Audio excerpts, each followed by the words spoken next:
Hello and welcome to race 2 of round 1 of the CORE VLN series. This is the second series building up to the start of the CORE N24 2015, and certainly race 1, if that's anything to go by, it'll certainly be a very thrilling race. Of course, then we had about 2.5 hours of the 3 were absolutely soaking, the track just drenched, which brought some surprise victors.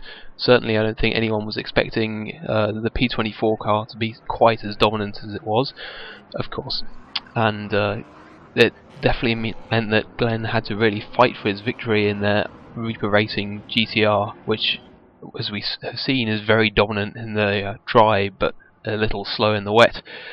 And yes, the surprise victim was the M4R car, really, which had a few spins and sort of got held back slightly. This is indeed the first full grid that we've had all year, so we've got the P24 car of GTPL Plotnik leading the way, with R. Clark just behind in the Reaper Racing GTR.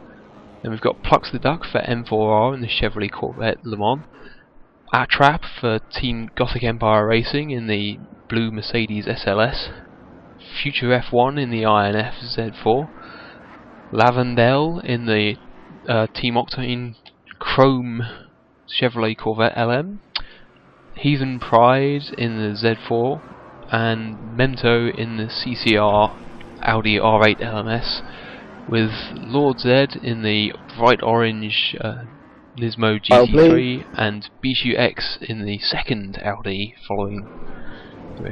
Of course, one of the biggest victims of the first race was, well, other than Lord Z, who missed Messigon, even Team Rest, who missed the start due to a disconnection, was Mento in the CCR car, who black screened after just 2 laps.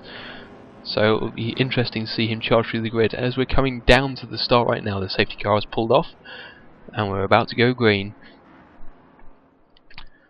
So we've got R. Clark on the outside of Plotnik, and Plotnik is gone, so Plux making a very early start, and yes, it looks like R. Clark's been blocked slightly by the P24 car, but it looks like Plux has got the inside line, so it'll be interesting to see if he pulls any late braking. No, he's backed out and let both the cars back through. We've got a bit of dicing at the rear, but it looks like they've made it through fairly cleanly. We've got Mento already up into 5th from that start, so that's quite impressive, and already challenging Future F1, who it looks like is struggling slightly with the Z4, which we saw was incredibly unstable yesterday. At the front, it looks like Clark has made it past Plotnik now, so it might be that the P24 car is struggling, as we've seen in the dry, and another driver off track there. I believe that was Lavandel. So Aptrap, yes, Lavandel is now falling down the order, so it's possible he's got damage. As we've got Heathen Pride also falling back, and Bishu X making a strong climb to the front. We've got Plux the Duck now right on the back of the P24 car, with Future F1 and Mento right up behind them as they head down to the first high-speed straightaway of the Nordschleife. About to pass through the Flugplatz, and through that sweeping right-hander. It looks like all the cars have made it through cleanly so far, so no major incidents there. There's a big gap though from Mento down to Bishu X, so I imagine there's been a few incidents that have gone on. Certainly it's surprising that that bigger gap has opened up already, as we see, well, Lavandel we see spinning Atrap car, looks very damaged as we see it now.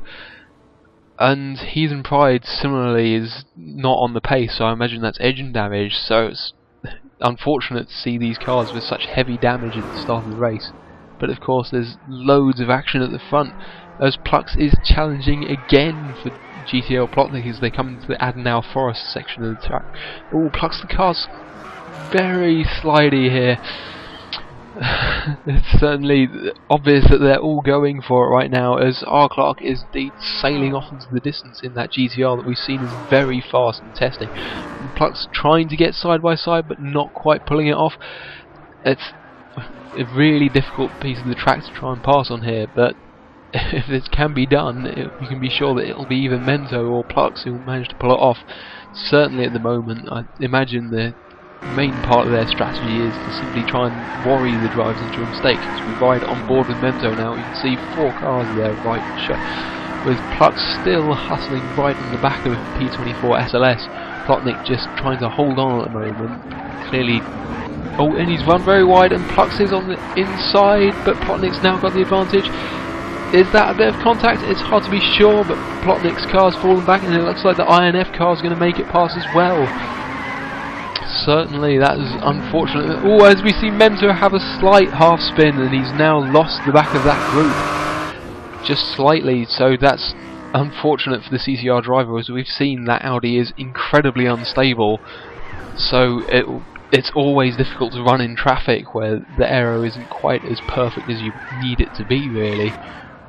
Obviously, he's been very fast quite a lot of time, as we see Future F1 having a very big wobble in the INF Z4, a similarly fairly unstable car in its base trim, so setup work very important on that. As we see now Plotnik having a go at taking back the position that he's just lost, so he's certainly got the edge on the Z4 as far as pace goes.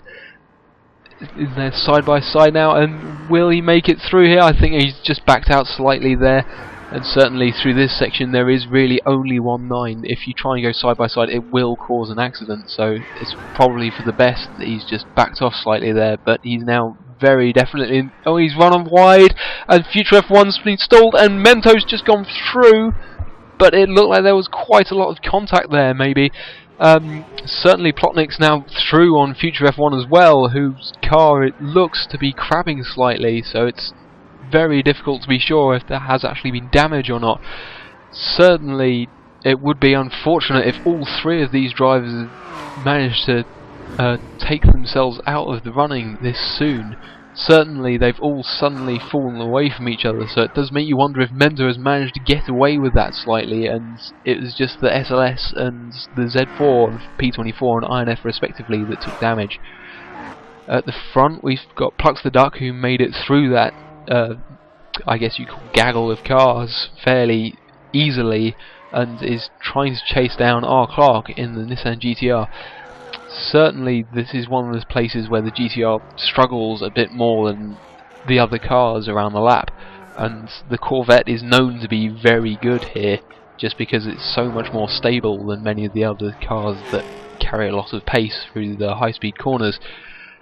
And it'll be interesting to see how close Plux the Duck can get on the straight, because as we know the GTR is the fastest in the straight line, so it's likely, unless Plux can get right on his tail, then R. Clark will be safe, at least around the GP circuit. Memto still opening the gap quite nicely now.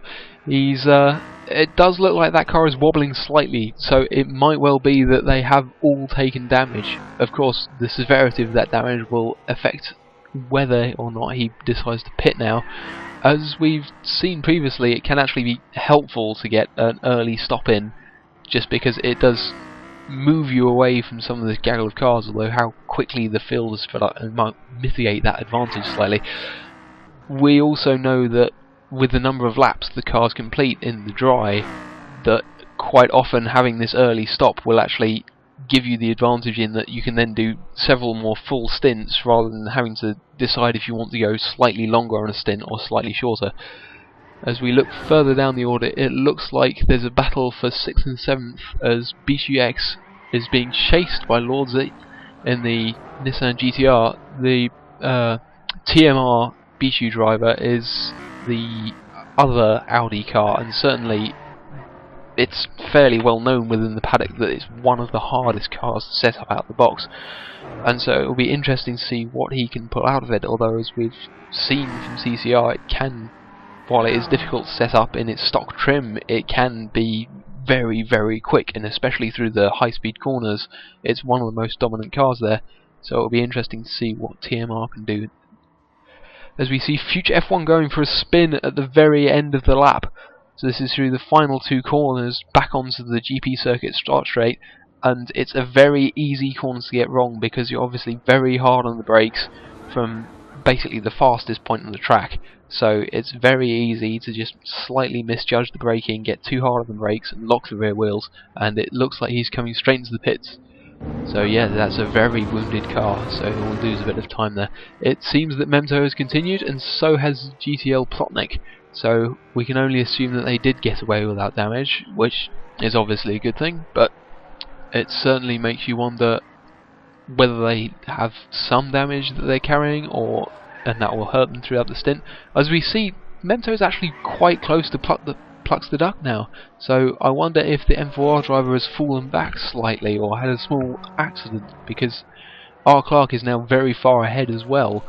So it'll be interesting to see, as we see BitchUX has also come into the pits with Future F1, which has promoted Lord Z in the Rest car to 5th, which I think is possibly the highest we've ever seen Rest run, so congratulations to that team. Certainly they are one of the crowd favourites, and rightfully so, as it's hard to deny that they're characters, and albeit possibly intoxicated characters. As we look further down the order, we see that Heathen Pride in the the Green Hell Heathens car has also just come into the pits, so he's clearly nursing damage, and indeed the Gore car with Attrap and the other Swedish car of Tor, the Silver Corvette or Chrome Corvette, has just made it through the carousel and is heading up to the Hohe Acht lookout. So certainly two very poorly cars, and yeah, it looks as if they're going to really struggle to recover from this position.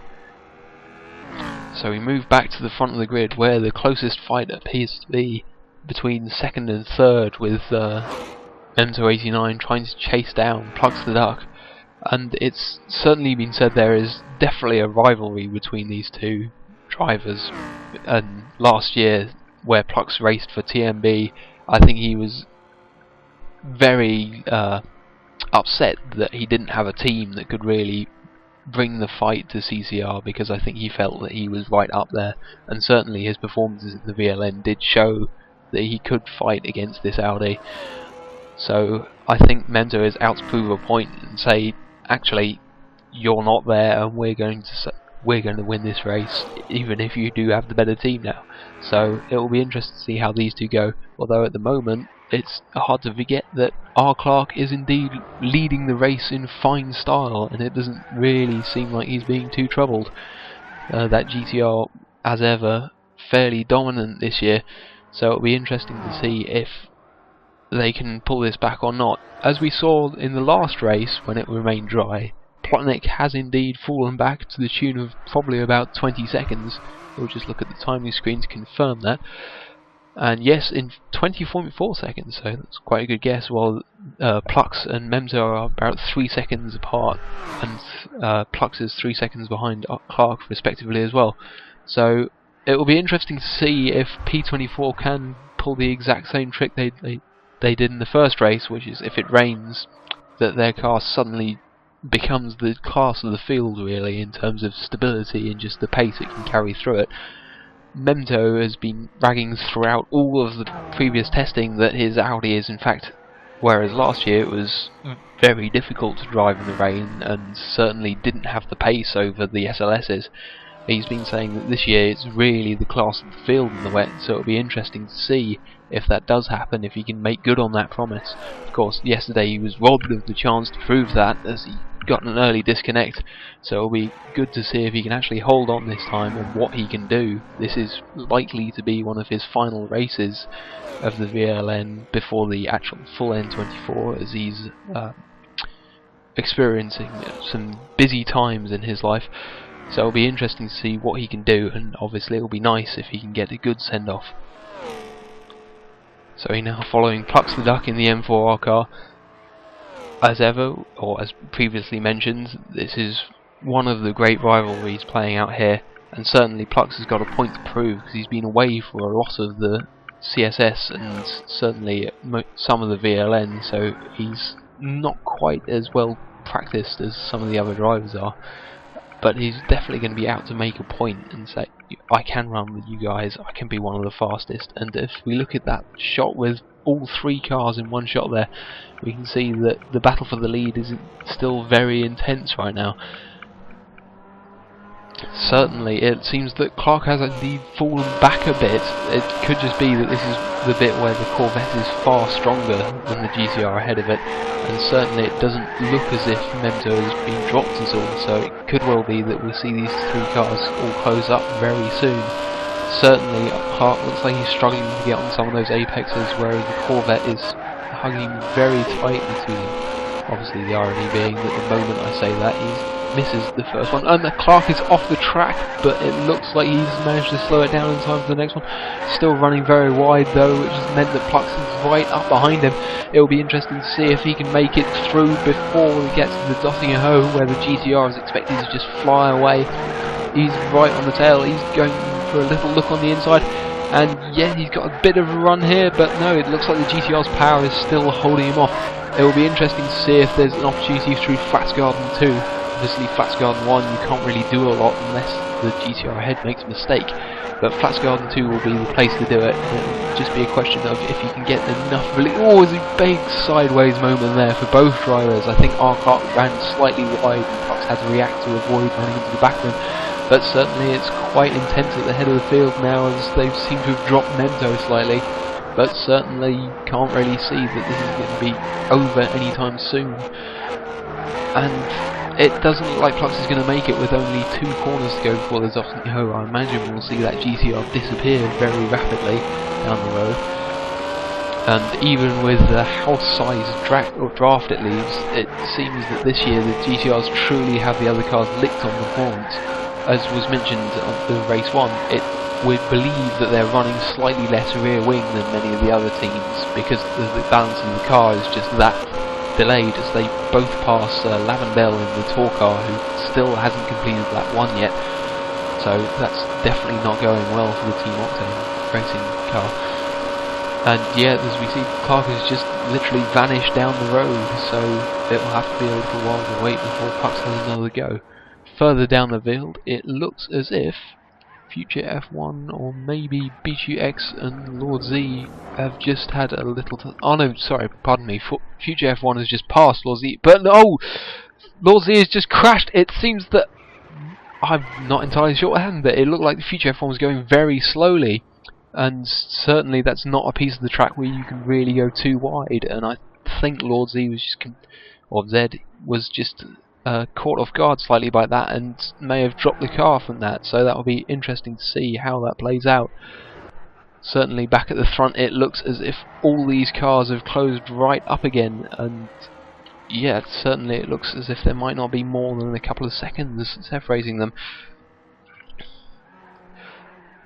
Yeah, as we see there, it's Memento following Plux the Duck, probably about 4 seconds, but covering all 3 of them now, and yet 4.1, Plux just 1.7 seconds behind our Clark now, so it'll be interesting to see who can do what there.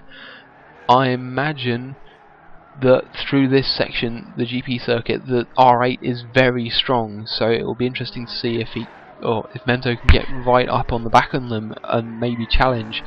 Certainly through the later complex, the R8 is known to struggle slightly from sort of its bride side to sort of the Bergwerk corners, the way the R8 has been seen to struggle quite a lot, and then again from sort of Whipperman down to Flutsgarden, the R8 is weaker than the Corvette, and we've seen that quite clearly on a few of the races. But it will be interesting to see if through the first sort of quarter of the Nordschleife, if the Audi can really get up close to these guys, just because that's where all the fast sort of flowing corners are on the circuit, and this is exactly where the Audi really has the advantage. Certainly through Flugplatz we've seen that it can carry so much more pace than many of the other rivals. We've heard from the major racing guys that their Corvette can also go flat out through there, but it does seem that the Audi just has that little bit better acceleration down the hill. So it'll be interesting to see what he can do. We're right on board now, as he's almost right up behind Plux the Duck, whose car is very squirrely as we go through the section just about to cross under the Sector 5 timing line, and indeed approach that Flugplatz corner we just mentioned. As he comes up over the hill, front wheels go very light, and then he turns in, and yes, that looks like it may have had a little lift just as he hit the curb slightly, but certainly Plux's car does seem to have lost too much time there, and the GTR ahead is stretching its legs again as they get to a straighter part of the track. So it'll be interesting to see who can really do anything through the foxhole section and up into Adenauer Forst. At the moment, I imagine that Clark still has the advantage. Certainly, we've seen that its tyre wear isn't as great, and it was the only car last race to pull 3 stops as it started raining. It obviously spoiled the strategy slightly, but it looked as if our Clark was running 3 laps per stint, whereas all the other cars were running 4. Obviously, we didn't get to see what type of strategy Mento was running then because he disconnected, but certainly as they go through this very twisty, bumpy section of Adenauer Forst, it looks as if Mento has indeed closed the gap, and they're now coming into Fushaw. Oh, sorry, pardon me. They're now going into Metzfield and Callenhard, which are very undulation. Plux is getting very wild again in the car, and it seems as if it may be that the rear end of that Corvette, which we saw striking Pikey Mikey in the wet, might be an issue in the dry now for Plux. So it'll be, well, as we imagine, it's likely to be rain, as we've only been 20 minutes so far in this race, but it could well be that Plux really struggles if the track conditions worsen, if the car is being this inconsistent as we're going through the dry. But having said that, as we watch Mento pull a small slide through there as well, so it'll be might just be a test of duration, who makes the mistakes first here, as we see our Clark once again being absolutely lapped up here by these 2 cars. Just the GTR unable to really perform through the corners, and especially the slower, bumpier ones. But once again, we're about to get onto the Kesselchen straight, which will mean that our Clark will once again be able to get away, as we watch both Plux and Mento run very wide through Bergwerk. So that was almost both of them on the grass, so it'll be interesting to see if they can pull that back, as the GTR has indeed vanished into the distance.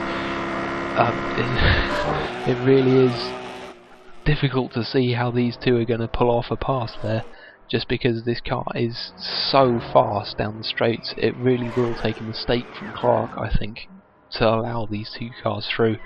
As we watch the Nissan now, it looks really composed. It does look like a very stable car, which of course over the course of the stint will almost certainly lend itself to the drivers, and certainly in the wet, while it wasn't as fast as some of the other cars could be, the fact that or as we saw yesterday, Glenn managed to outlast Mikey, who, as we saw, Glenn was pulling laps sort of 20 seconds slower than Mikey quite consistently, and yet still had the car that was consistent enough to be able to pull it off, and we saw Mikey in the wall several times.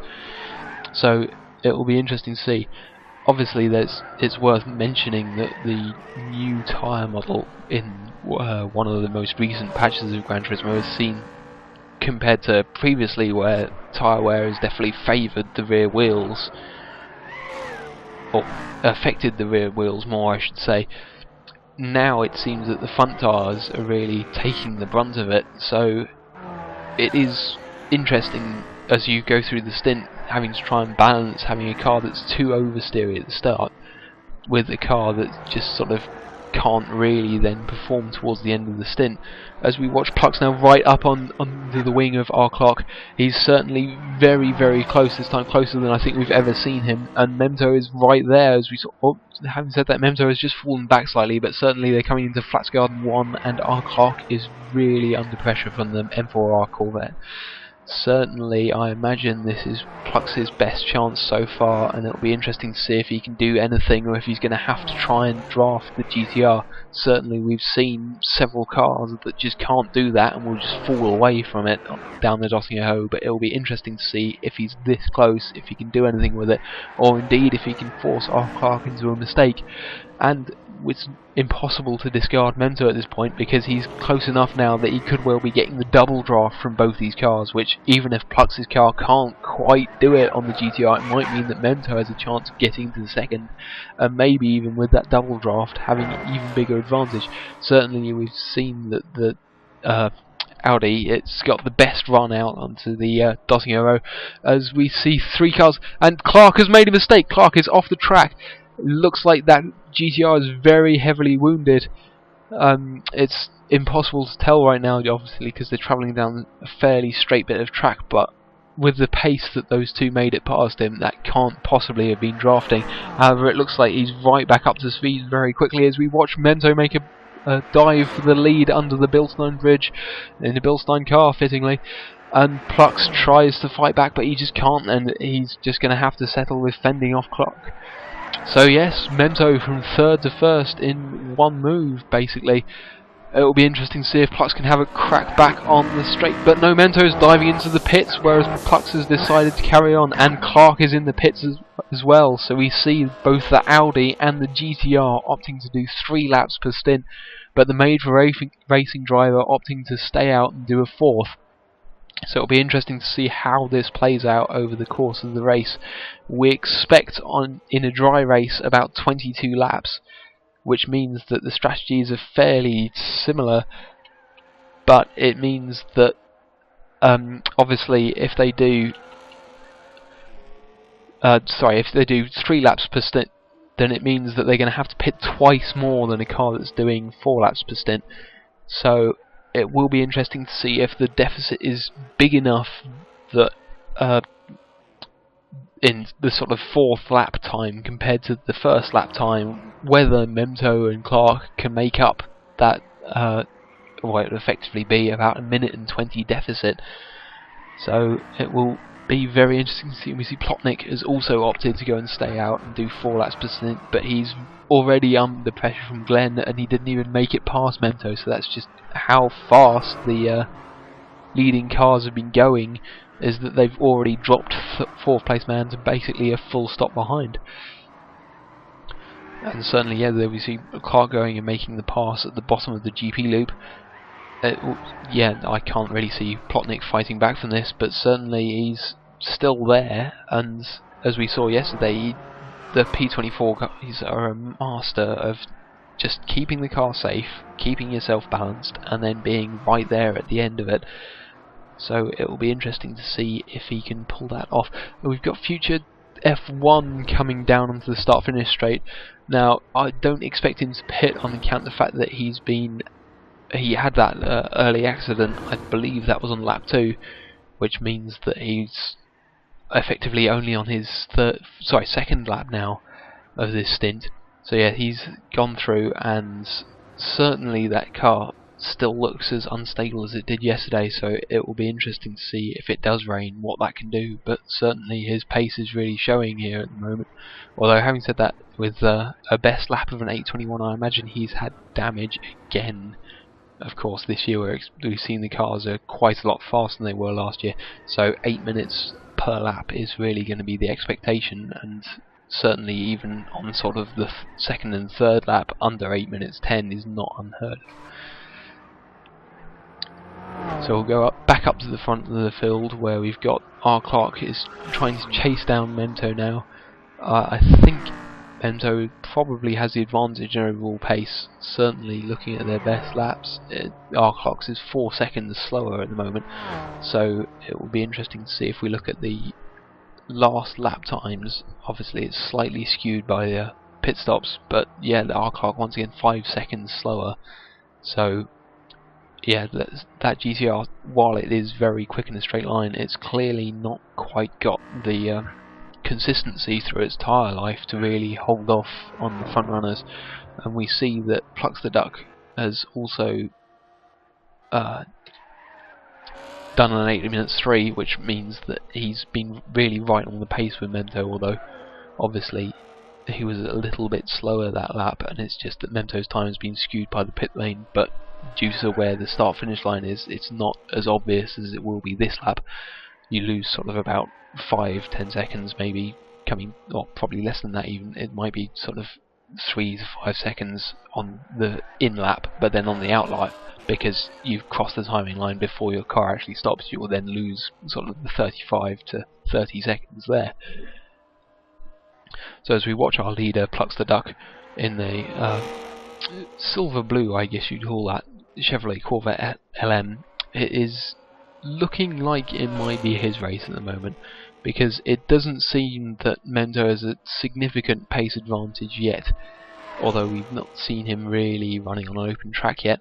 But it does seem that Plucks the Duck, if his car can pull off this strategy more frequently, then it means that he's certainly going to have about 2 stops advantage. Obviously it could be that Mento is just saying, well, I've been fighting other cars, so I'm going to have one of my shorter stops now, and then make up the difference that way. And it will be interesting to see if Mento can actually pull that off or not. Certainly we've heard from Plucks the Duck that the Made for Racing guys aren't going to go more than 4 stops unless it's raining. As we saw yesterday, most of the cars are doing about 6, which is the limit on fuel, because in the rain, due to the reduced level of grip, you don't get as much heat in the tyres, which means that it tends to last a full stint, as opposed to in the dry, where we see the tyres drop off very rapidly. It will be interesting to see if Plucks can indeed make this lap sort of really work for him, or if he's going to be losing time hand over fist really. Obviously if they're going 22 laps, then Plucks basically needs to lose less than a quick bit of mental arithmetic that's failing me. He needs to lose basically less than about 5 seconds a lap, which it doesn't sound like a lot, but certainly it will be difficult to do, because obviously in your final lap you've got your worst tyres, and yet over the course of the stint Mento will be able to push as hard as he really needs to, whereas Plucks might be having to hold back slightly and really save his tyres, which means that Mento will then have all that advantage, and he won't have to really think about it, as we see Plucks run slightly wide there, but nothing too serious. And certainly it looks as if the car is struggling slightly, but nothing too severe, and it looks like he's got this well in hand really at the moment. As we go back and watch Mento doing the same section now, and we can really see that car moving around quite a lot more. The Audi, yeah, as we see there, a very large slide, and certainly we know that the Audi is prone to sliding a lot more. It's the way it drives, it sort of just 4-wheel drifts everywhere, as opposed to really sort of the on-rails handling. Pardon me, the on-rails type of handling that we've seen from the SLS especially, but to a certain extent the Corvette as well. The GTR, you can't really argue that understeer is really the name of the game there, and certainly it's to get it to work, as we've heard, you might need to take off a little bit of rear wing, which certainly, as we saw, compromised the car in terms of overall pace in the wet. The Z4, bizarrely, despite being front engine, behaves quite a lot like a mid-engine car, so it's fairly twitchy on turn-in. A very good high-speed cornering ability, but as with the Audi, it struggles a little bit in straight line speed. So yeah, that's sort of the trade-off really. You can have cars that are very good at high-speed corners, as we watch Mento getting very high on the curbs, and certainly is really going for it as he comes back onto the Dottingham, and we now see that he has in fact dropped Clark quite some way, and they have in turn both dropped Plotnik by probably about 20 seconds by the time he gets round to it. So as we go and look back at the leader, we expect to see him coming straight into the pits right now. And certainly he has indeed dived in, and so I imagine now Mento will take the lead fairly easily, having not lost that much time from that lap, and certainly he pitted in the lead, so you would imagine that he would take the lead here. It will be interesting to see how much pace he can really maintain through this stint then, just because it was a little bit skewed last time round because he had to follow Plucks for so long, and we also see Clark has passed Plucks as well, so it will be interesting to see who catches who there. You have to imagine that Plucks will have the advantage having the fresher tyres, but obviously Clark's tyres are warmed up now, so it really depends how far he beat him, and I imagine it's about 5 seconds there. And so it will be interesting to see how much time Plucks loses warming his tyres up and just getting the feel back in the car, because obviously as you come in the pit performance. You get more fuel in the car, new tyres, and it certainly makes all the difference as far as the actual balance of the car goes. And so it'll be interesting to see if Plux can really pull off that level of consistency, and it certainly looks as if Glenn doesn't have the pace at the moment to really pull away. I'm really or would have thought that he'd have been a bit further ahead by now, but yet it will be sorry, Glenn, pardon me, R. Clark, perhaps I should just call the car by its team name. It would be interesting, but yes, R. Clark, he's not really lighting up the time, although he is flashing his lights at Mento, so it will be interesting to see if he can really take the fight to Plux on this stint. Certainly by the time he gets to lap 3, I imagine Plux will be all over, or lap 6 it will be in terms of overall race distance, but the third lap of the stint, I imagine Plux will be all over him, as that will really be when the Corvette is actually in its prime as far as the tyre stint goes. So the question is really, can Clark hold off for this lap? And if he can he then go and stretch that lead down the fast bits of lap 6 and hold Plux behind him then? Because that will really, well, not only aid the Reaper Racing driver, but certainly it will give Memto a strong advantage. And if, as we suspect, Memto might be managing his tyres slightly as far as stints go, then... And we see Plux the Duck has just had a spin. He's just had a spin coming out of the... pardon me, coming out of the Hochschienen chicane and on the run down to Flugplatz. That's a very difficult corner, really, because you want to get all the maximum. And look at that car, it's very damaged, as I was saying before I got interrupted by myself. You really want to carry all the speed you can, but it's a very difficult corner with very large undulations and bumps going through it, and 2 very large curves on both the apexes. So really, this might be a race-defining moment. As look at that, the car is incredibly unstable going into Arenberg, and wow, if he doesn't come into the pits next time round, I would be very surprised. This looks like a very injured car, and certainly it looks as if this might aid P24, as Plotnik is still there and still going strong. He's probably about 40 seconds back on Plux right now, but I imagine that this, certainly with how that Corvette was behaving, I imagine that Plux is really going to be struggling to get that car around, and this might well be sort of a lap in the 9.5, 10 minute range, as yeah, that's really not looking good. And you can see in the way that he's driving, sort of not going anywhere near the exit apex, that that's not a car that he really can judge how it handles. So if Plotnik does catch him, I imagine Plux will just pull off the road, because that's not a car that he can either really defend in or even drive at racing speed. So he might just have to accept that one as loss, which certainly now you'd be hard pressed to really call the advantage to anyone other than Memto right now. R. Clark, certainly he's right there, but I imagine that at the moment we've not really seen the pace in the Nissan, and especially in the dry, and as we saw yesterday in the wet, it really doesn't have any answer to many of the other cars.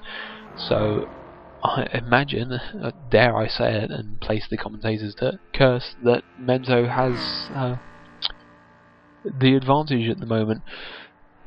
As we see, Plux has now just got onto the back straight, as it were, of the Nordschleife on the run down to Carousel, and Plotnik is just going through Adnau Forst into Breitschild now.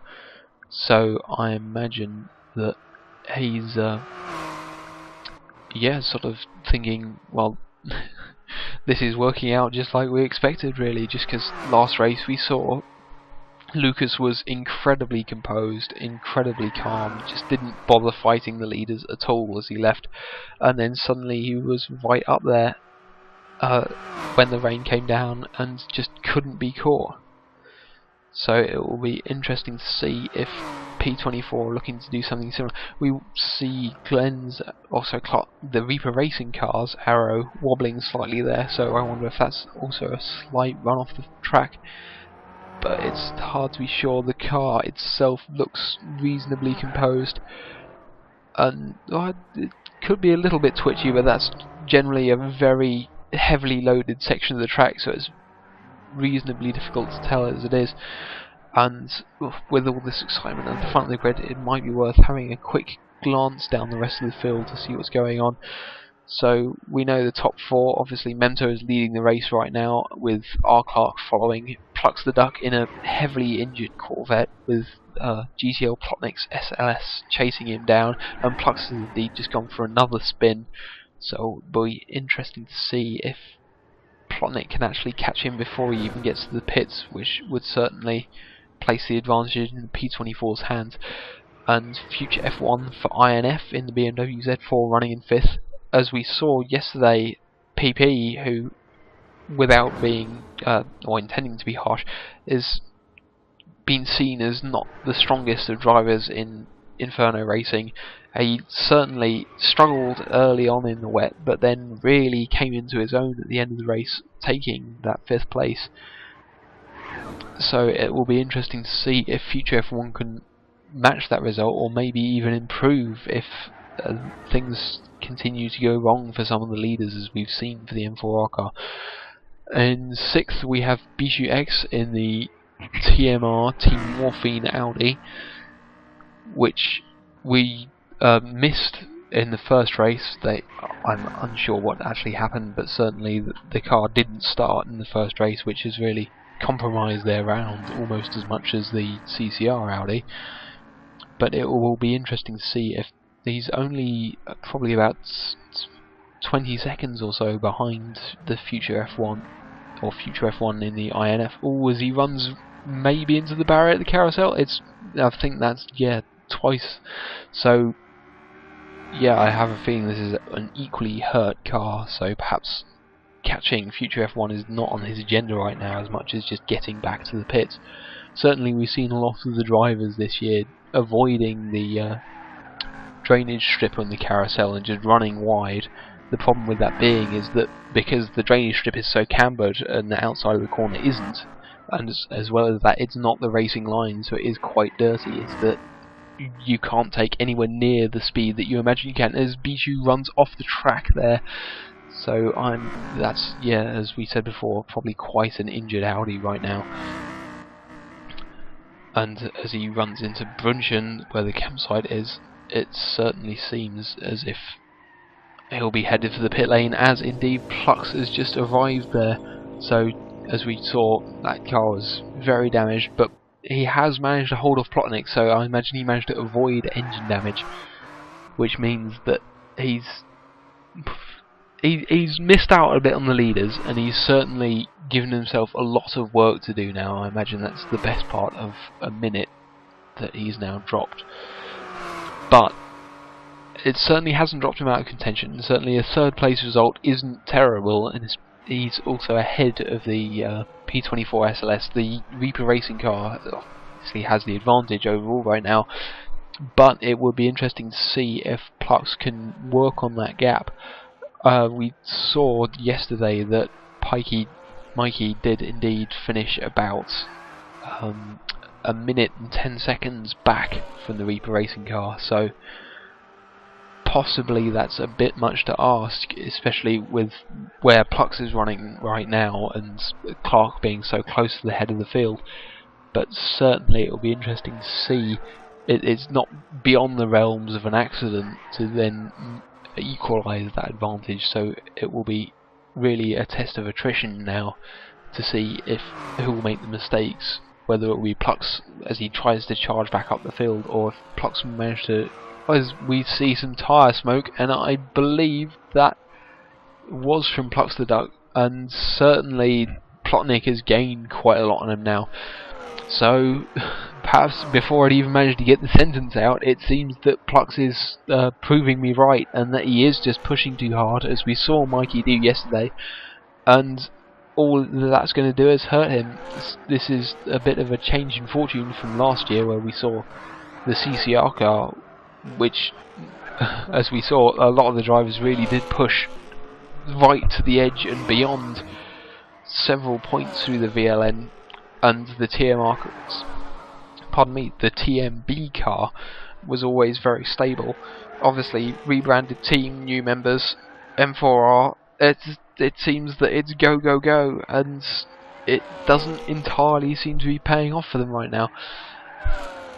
I imagine that he's going to be having to talk to himself a bit when he gets a bit of a rest, and as silly as it sounds, whereas at Le Mans it's well known that many people comment about the sort of rest you get down the south, but here none of the straights are actually straight, they're just corners you can take flat out, so it's not quite as much of a rest as you could hope for, but it certainly is less tiring than some of the other bits, and so I imagine at this moment in time he's going to be thinking to himself, right, calm down, just do what you can, but don't do more than you can, and that's really all you can aspire to around the Nürburgring, because as we know, if you push here, the barrier is literally meters away the entire way around the circuit, so you really cannot afford to make even sort of minor misjudgments can lead to very heavy damage and minutes lost. So he really is going to have to be careful. We'll jump forward to R. Clark in the Reaper Racing GTR, and the gap to Mento has opened up slightly, but he's certainly not being dropped. He is right up there, and I imagine that this means that it really is going to be a difficult race for Mento, because as we mentioned earlier, the GTR very front heavy means it's prone to understeer, but understeer is usually fairly safe so long as you get your braking right, so long as you don't go into any corners too hot. You can generally save the kind of slight mishaps that come from understeer, whereas as we've seen, the Concrete Climax Audi R8, as demonstrated right there, is very prone to oversteer, so certainly on a track this bumpy, whereas on somewhere sort of silky smooth like Silverstone, oversteer is actually quite beneficial, as it means you can get the car sort of turned in more into, as we watch him wobble quite severely through the carousel. And certainly I imagine that Mento is really on the ragged edge now to try and build that gap. He definitely looks as if he's got a point to prove from yesterday that he would have won that race, and obviously as far as results go it won't really make a difference, and they'll struggle to really get higher than 9th, or higher than 8th on the table. But yeah, it certainly seems as if he's proving a point and saying, I would have taken that victory, and we are here, and we're still as strong as we were last year, and you are going to be trying to beat us rather than anyone else.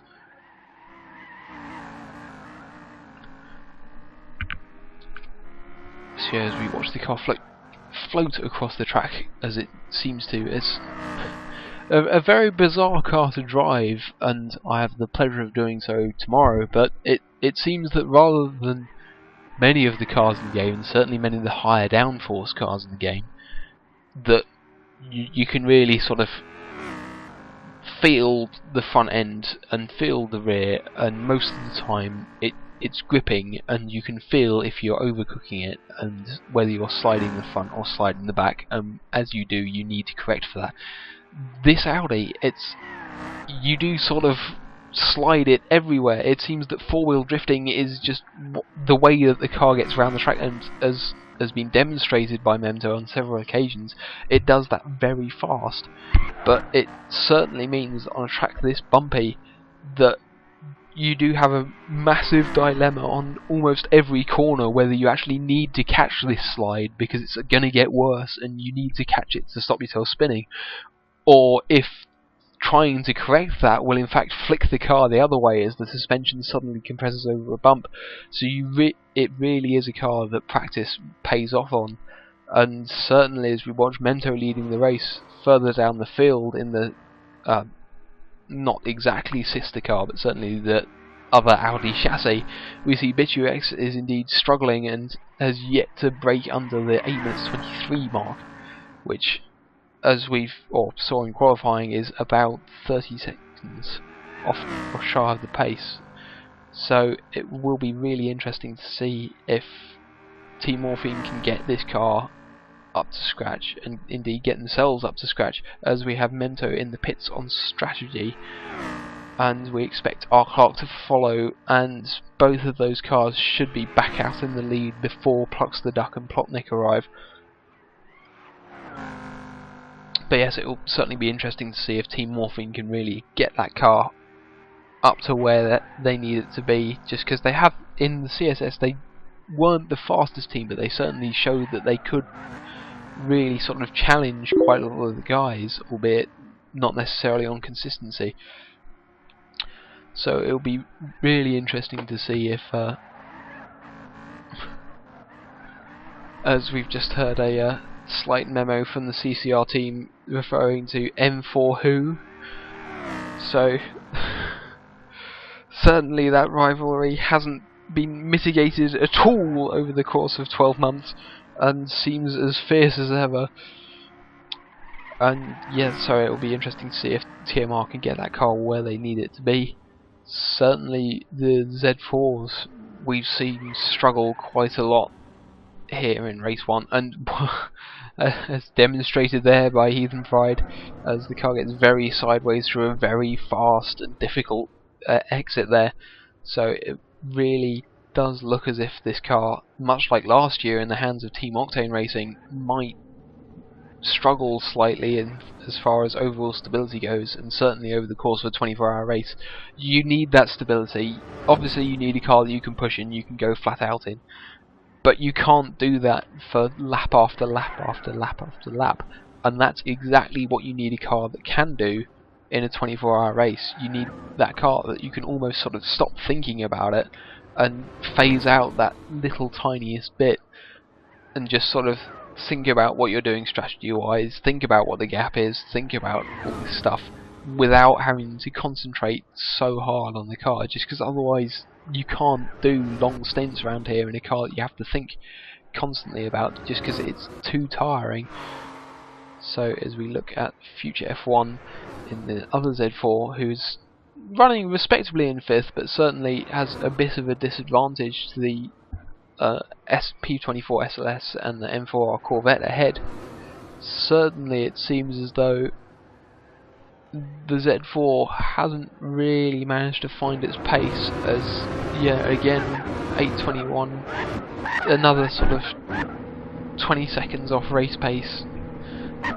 It's not entirely working out for the BMW crews at the moment, and certainly it would be good to see those cars right up there, because, well, personally I find them probably one of the most attractive GT3 cars, certainly one of the most menacing. Those enormously built out wheel arches and the double decker rear wing, it really is sort of cartoon cool, and especially a car that small having a 4-litre V8 in it. It's good fun, I think, is probably the correct term.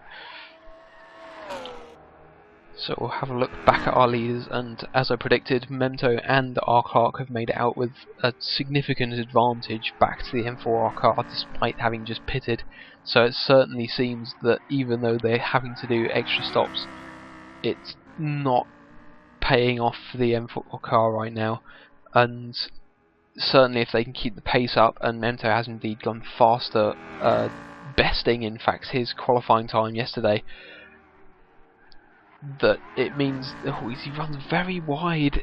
He's definitely proving a point. Obviously he knows that he's not got anything to lose, because having disconnected last race, there's not really a position up for grabs at the moment. So all they're really battling is the TMR car and the Team Restol car. So both of those are quite far down the order now, so he really is just going hell for leather and saying, if I can do it, then that's great, and if I can't, it doesn't really matter.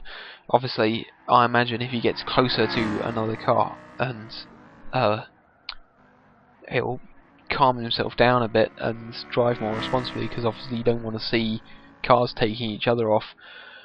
But it certainly seems as though he's got the pace of the field licked right now.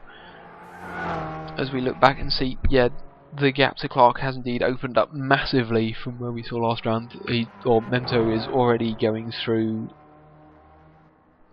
Pardon me, he's already going through Bergwerk, and Clark was just coming through Exmule, which is probably the best part of 10 seconds behind. We'll have a look at the time screen now just to confirm.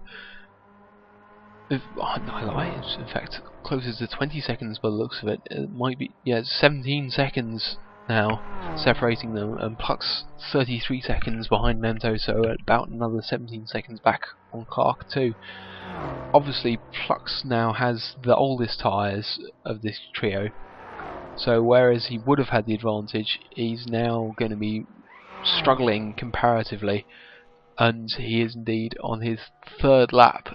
So basically he's got this lap to go and then another lap that he knows will be slow, so it will be really difficult for him to try and close that gap down at all, and likely he's going to lose another sort of 10 seconds or so quite easily. And certainly it will be interesting to see if he can pull it back. Certainly with 30 seconds deficit now, that is almost enough time for not both cars, just the CCR car to make up its stop anyway. Sorry, its second stop, because the CCR and Reaper Racing cars are currently an extra stop in hand to the M4R car. Watch Plux's car get very sideways there. Certainly it seems that he's not feeling the need to be at all modest right now, and is definitely going for it. I imagine that, yeah, I think he definitely wants to beat Clark, and at the moment I imagine that he's got that in hand at the moment. But it will certainly be close as we look back at the P24 SLS of GTAPL Plotnik, who has fallen back once more from Plucks the Duck, and certainly it seems that P24 is struggling on the pace. And last year we saw this as well, until, much like VLN Race 1, it got wet, at which point we saw, well, the SLSs, certainly TMBs, but to not insignificant level P24's cars really come into their prime and become the class of the field as far as pace went. So it will be interesting to see if they have actually been working on that and cultivating a setup that runs better in the wet than it does in the dry.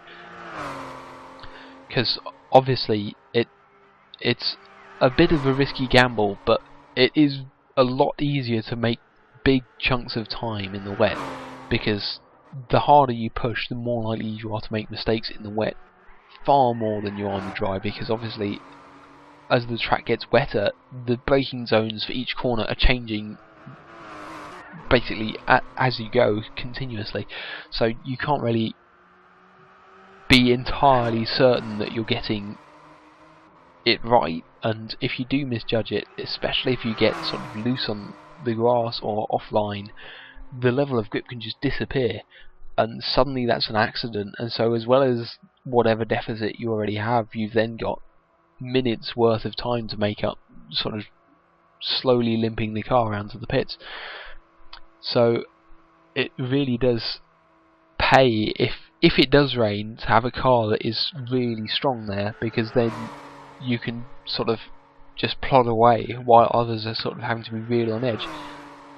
Obviously the trade-off being that if it doesn't rain, you may have compromised your car, and certainly weather setups tend to favour understeer quite a lot. With the previously discussed tyre model, pardon me, in the or Gran Turismo as it is right now, it does heavily damage the front tyres compared to the rear, which means if you do have a car that understeers, it will only get worse throughout the stint, whereas cars that tend to oversteer, so the sort of the INF and Green Hell Heathens Z4s and the TMR and CCR Audi R8s, if they can get that balance between having a car that's not too oversteery at the start of the stint but not too understeery at the end of the stint, then they really do get the best of both worlds, and a car that can really turn super fast laps throughout the stint rather than having this sort of drop off of pace towards the end. As we go past the hour mark, we'll have a quick look at the timing screen, and we see Memto89 is leading the race with not only the fastest lap, but a 21-second gap back to R. Clark. Behind Clark, another 15 seconds down the road, is Plux the Duck in the M4 Corvette, so he has actually, despite my previous beliefs, made up time on Clark's Nismo GT3R. And further down the road again is GTPL Plotnik, about 26 seconds behind Plux the Duck. Further down the road still, and almost out of contention for the lead now, 3 minutes back, is Future F1 in the INF BMW Z4 with 30 seconds behind him Bishu X. So it'll be interesting to see if the TMR driver can really take the fight to the Z4 ahead of it. Further back again, and about another 30 seconds in fact, is Heathen Pride in the Green Hell Heathens Z4, so it will be interesting to see if these three do manage to close up on each other at any point, just because that would be quite a good fight to see. Certainly if BQX manages to catch Future F1, it will be interesting to see if he can make it past, or if indeed that fight then leads Heathen Pride to catch both of them. And then further back again is Atrap in the Gore SLS, which is almost 7 minutes back now, so we'll be seeing her get lapped fairly soon. Yeah, it's interesting. Gore is a very interesting team to judge, just because we know that Nico Dermis from his performance in the CSS has been truly unrivaled at times. And yet, we haven't seen Atraps and the Prof manage. Well, I said that the wrong way, pardon me. Atrap and the Profs managed to pull off quite that same stint. Certainly, while he did manage to finish on the lead lap, the Profs was almost the entire way around the track behind the GTL Lucas in the sister car, the red Mercedes SLS, compared to the blue one. So it will be difficult for Gore to really make up that deficit, and certainly it does make you wonder if PP, who did finish a lap down, is actually in with the shot with the way that the total time is calculated. Certainly it means that if, even with sort of slight penalties, that the Gothic Empire Racing team might be in trouble. And further down the field in 9th we have Lord Z already a lap down, and I believe probably about 30 seconds on that as well, so he's been passed by both Memto and R. Clark, and it seems Plux the Duck, and is being caught by GTPL Flotnik, and Lavendel in the Team Octane racing car has unfortunately retired to the pits, it seems. So I imagine that he's just been struggling with the car and just can't bring himself to actually put the laps in at the moment, which is unfortunate to see, but there you go. So back up with the leader. Let's have a brief look as he goes through the twisty sector, coming up to Hohehacht and moving on to the Wickerman complex. I'll just leave you to enjoy the engine noise.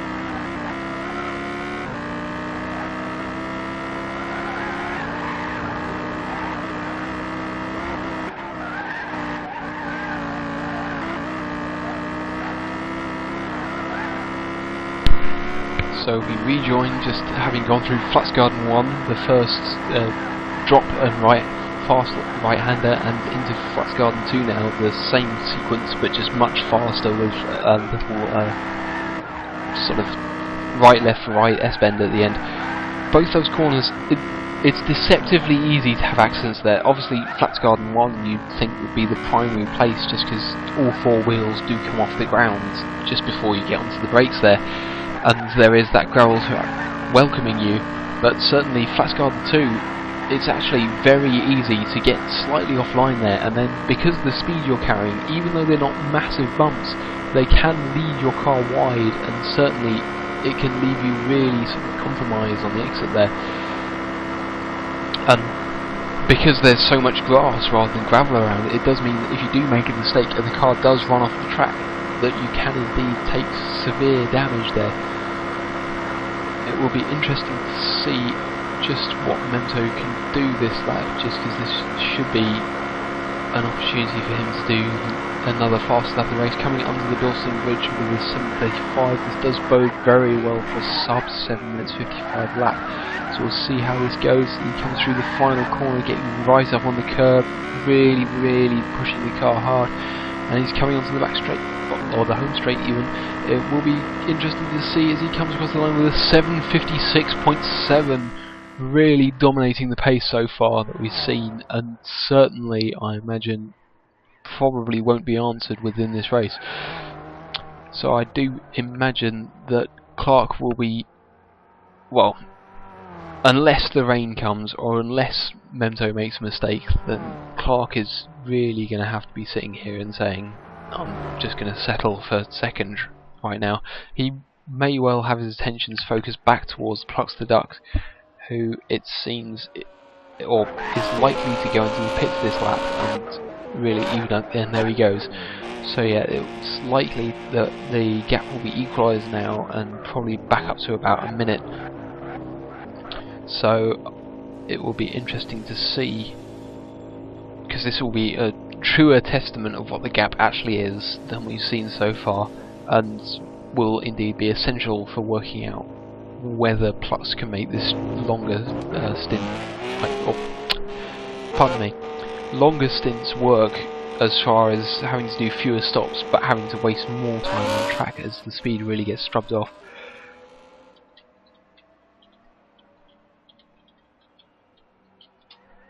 And yes, he's back at the pits, and Plotnik, who has also been in the four-strut strategy, is dived into the pits as well, so it will be interesting to see where he comes out. And Future F1 is, Future F1 is still quite a long way around the track, and I imagine that the fight for 5th, 6th and 7th is sort of open right now, although it seems as if BQX has fallen way back, in fact, and so might now be falling into the clutches of Heathen Pride in the fellow BMW Z4.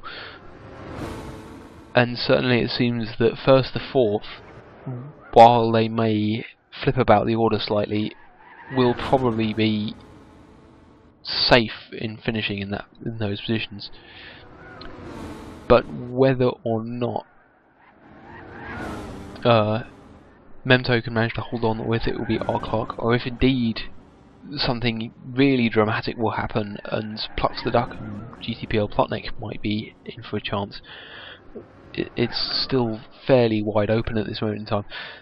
As we follow Heathen Pride now in the Greenhill Heathens car, it does seem as if he may have closed up quite a lot on the Team Morphine Audi R8 just ahead of him, and as he goes through Flux Garden 1, the Audi head has just gone through Flux Garden 2, so that's probably about 10 seconds, and it will be very interesting to see if it is that the Audi has fallen back, or indeed if it's just that Future F1 and the INF BMW Z4 has just done exactly what PP did last race and has really found his own form and is starting to drive away slightly now.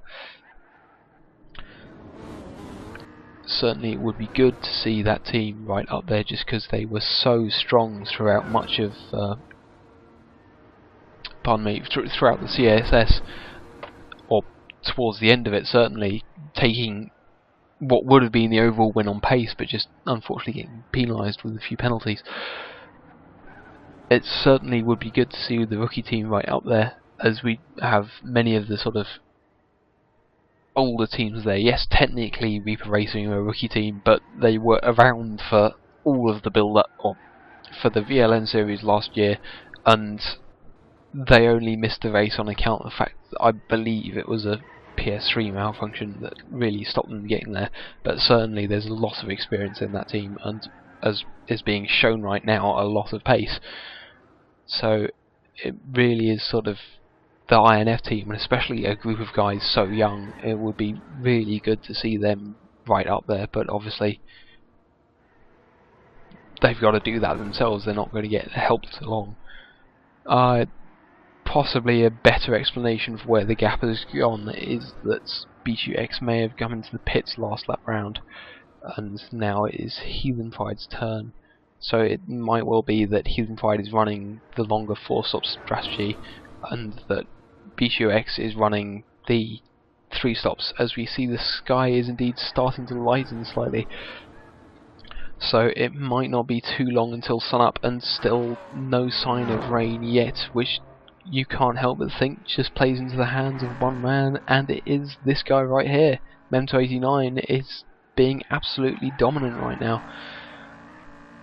It certainly seems as though he's got the advantage, and well, if rumours are to be believed, and certainly from what we've seen of testing, this car, it's equally dominant in the wet, but it does really require that level of attention, as we see the lights flashing as he's coming back up on the rear of the Gothic Empire racing car.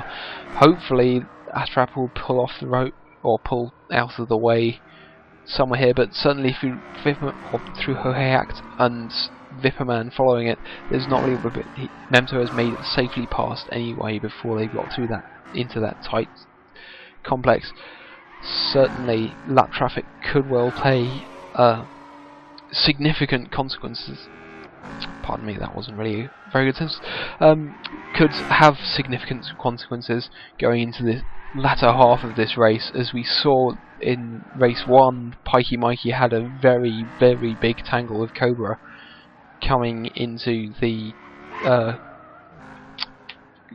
fight, or the into the lead up for the carousel, the Klosterdal corner, which meant that certainly, while the rest of his race wasn't mistake free, it definitely cost him more time that he didn't really have to lose, which meant that he, or certainly I imagine there might be a bit of a steward's inquiry coming into that, and I would imagine from what we know right now that it could well be a driving standards warning or avoidable contact warning, but it is very difficult to really judge what another car is doing, especially with network latency, especially on a track like this where there are bumpy sections. And as we've seen from cars like the Audi, from cars like the Z4, sometimes at racing speeds the drivers sort of have to accept where the cars end up. I used to own a pair of skis,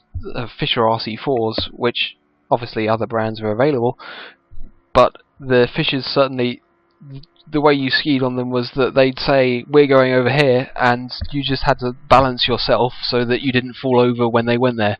And that seems what many of these cars are like. They say we're taking this line through the corner, and all you have to do is sort of modulate the speed to make sure you actually make it round.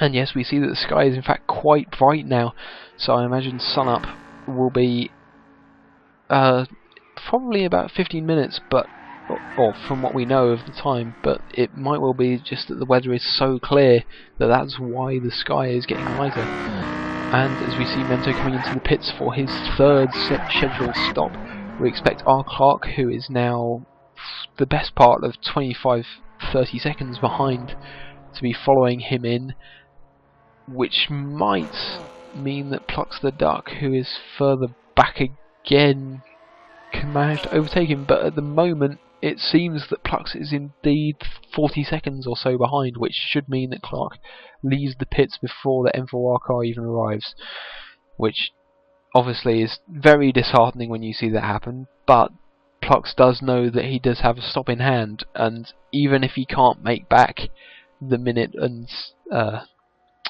20-40 deficit, it does mean that the minute and 20 deficit, it is still time gained, which means that it's less for GTP Kane to do tomorrow. So it will be interesting to see, and certainly Reaper Racing does seem to have the advantage right now in the overall lead, being only 28 seconds back from Nento. They are just under a minute and 30 ahead of the Poland 24 car, and the gap they need to make up is a minute and 28.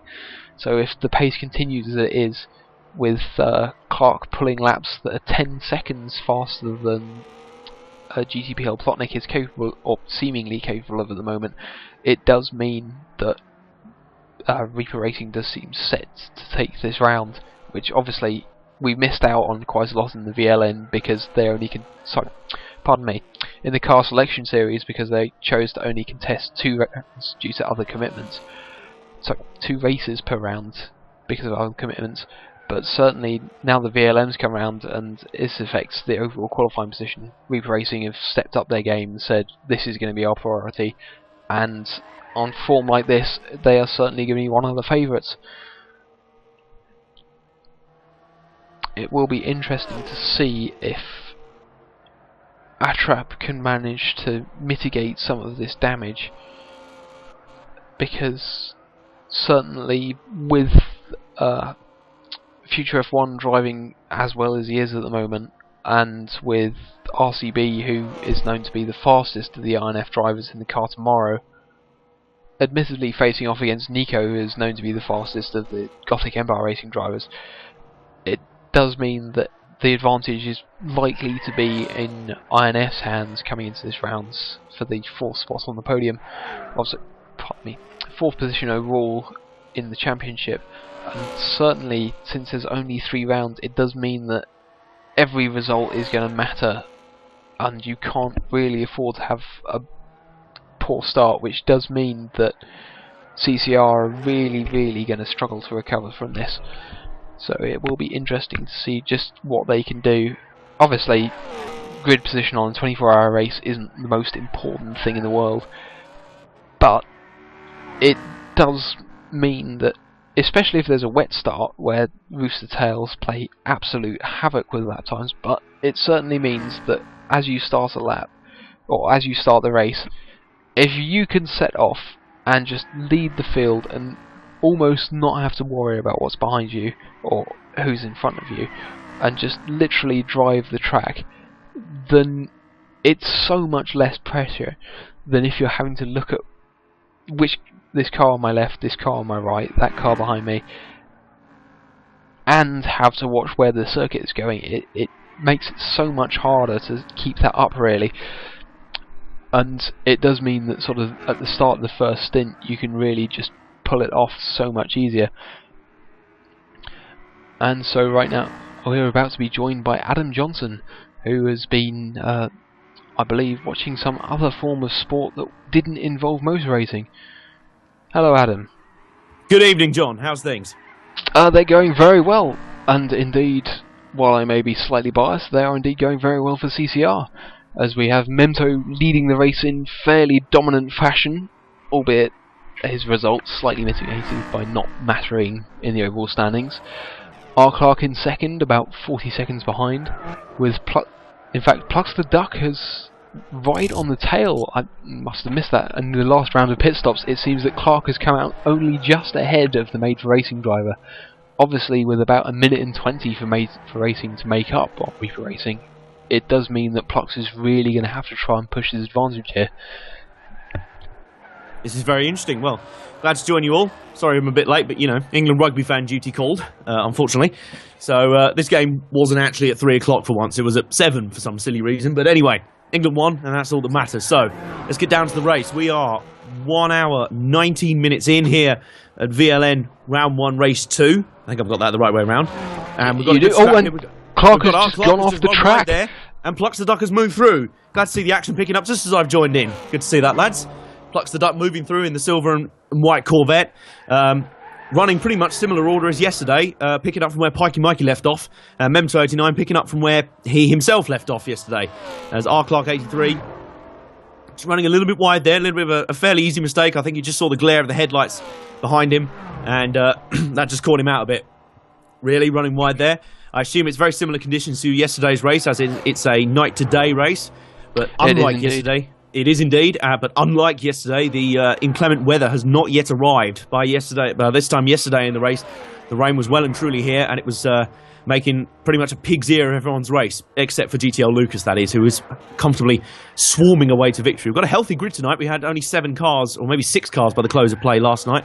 We now have 10 out today. How is everyone doing? I need to have a quick check on the timing screen again. We can see Memto, Plucks the Duck, and R Clark are the top 3 at the moment. And R Clark struggling at the moment. That's a big twitch there in the GTR. Yes, it does make you wonder if the... Oh, sorry, pardon that. It does make you wonder if he has indeed picked up damage, just because that car is usually as stable as you can really get a car to beat around here. So it's certainly losing that pace, and if you just look at how quickly he's dropping back from Plucks on what are fresh tyres compared to Plux's now 2-lap-old tyres, you can't help but think that Clark's car might have some damage. He must do, because yesterday Glenn Owls was absolutely rock solid in that car. I don't think he even put a wheel off the track at any point in the race, let alone fell off. That car is just slaloming all over the place. It's slithering about.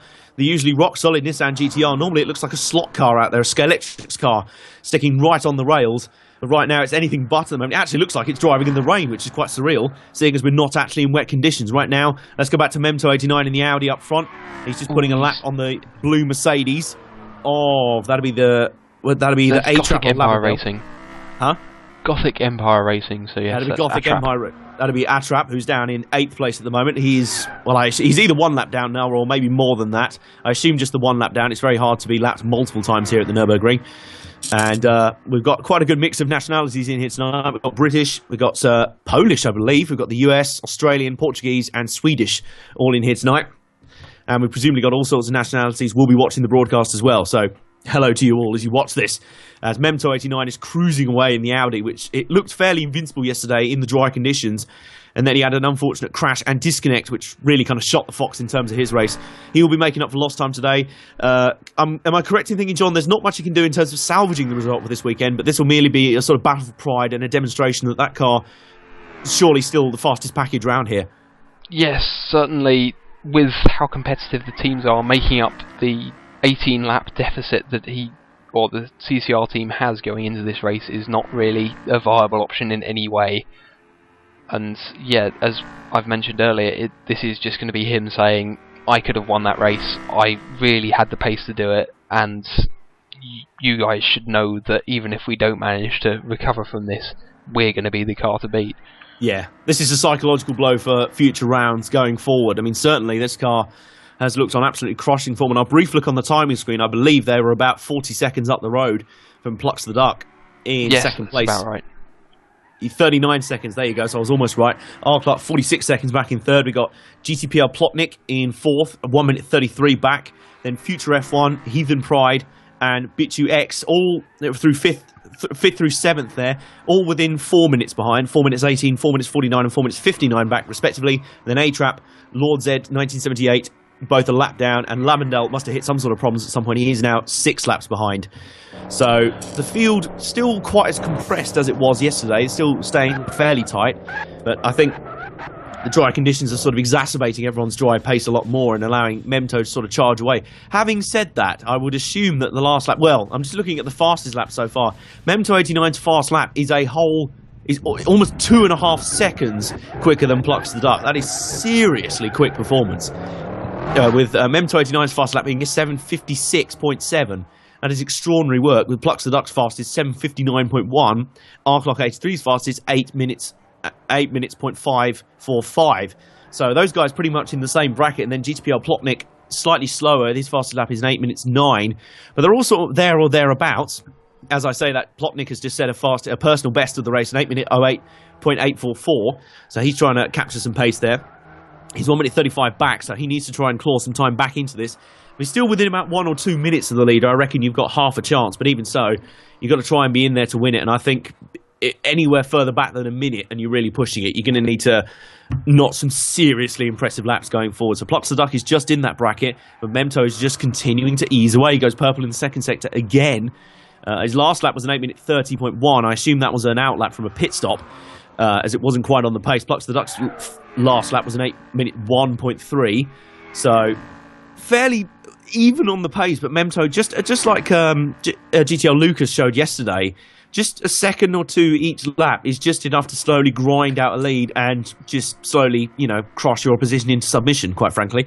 So it must be fairly dispiriting to be going flat out and giving all you got, and then the guy's still pulling away from you fairly gradually, I'd imagine.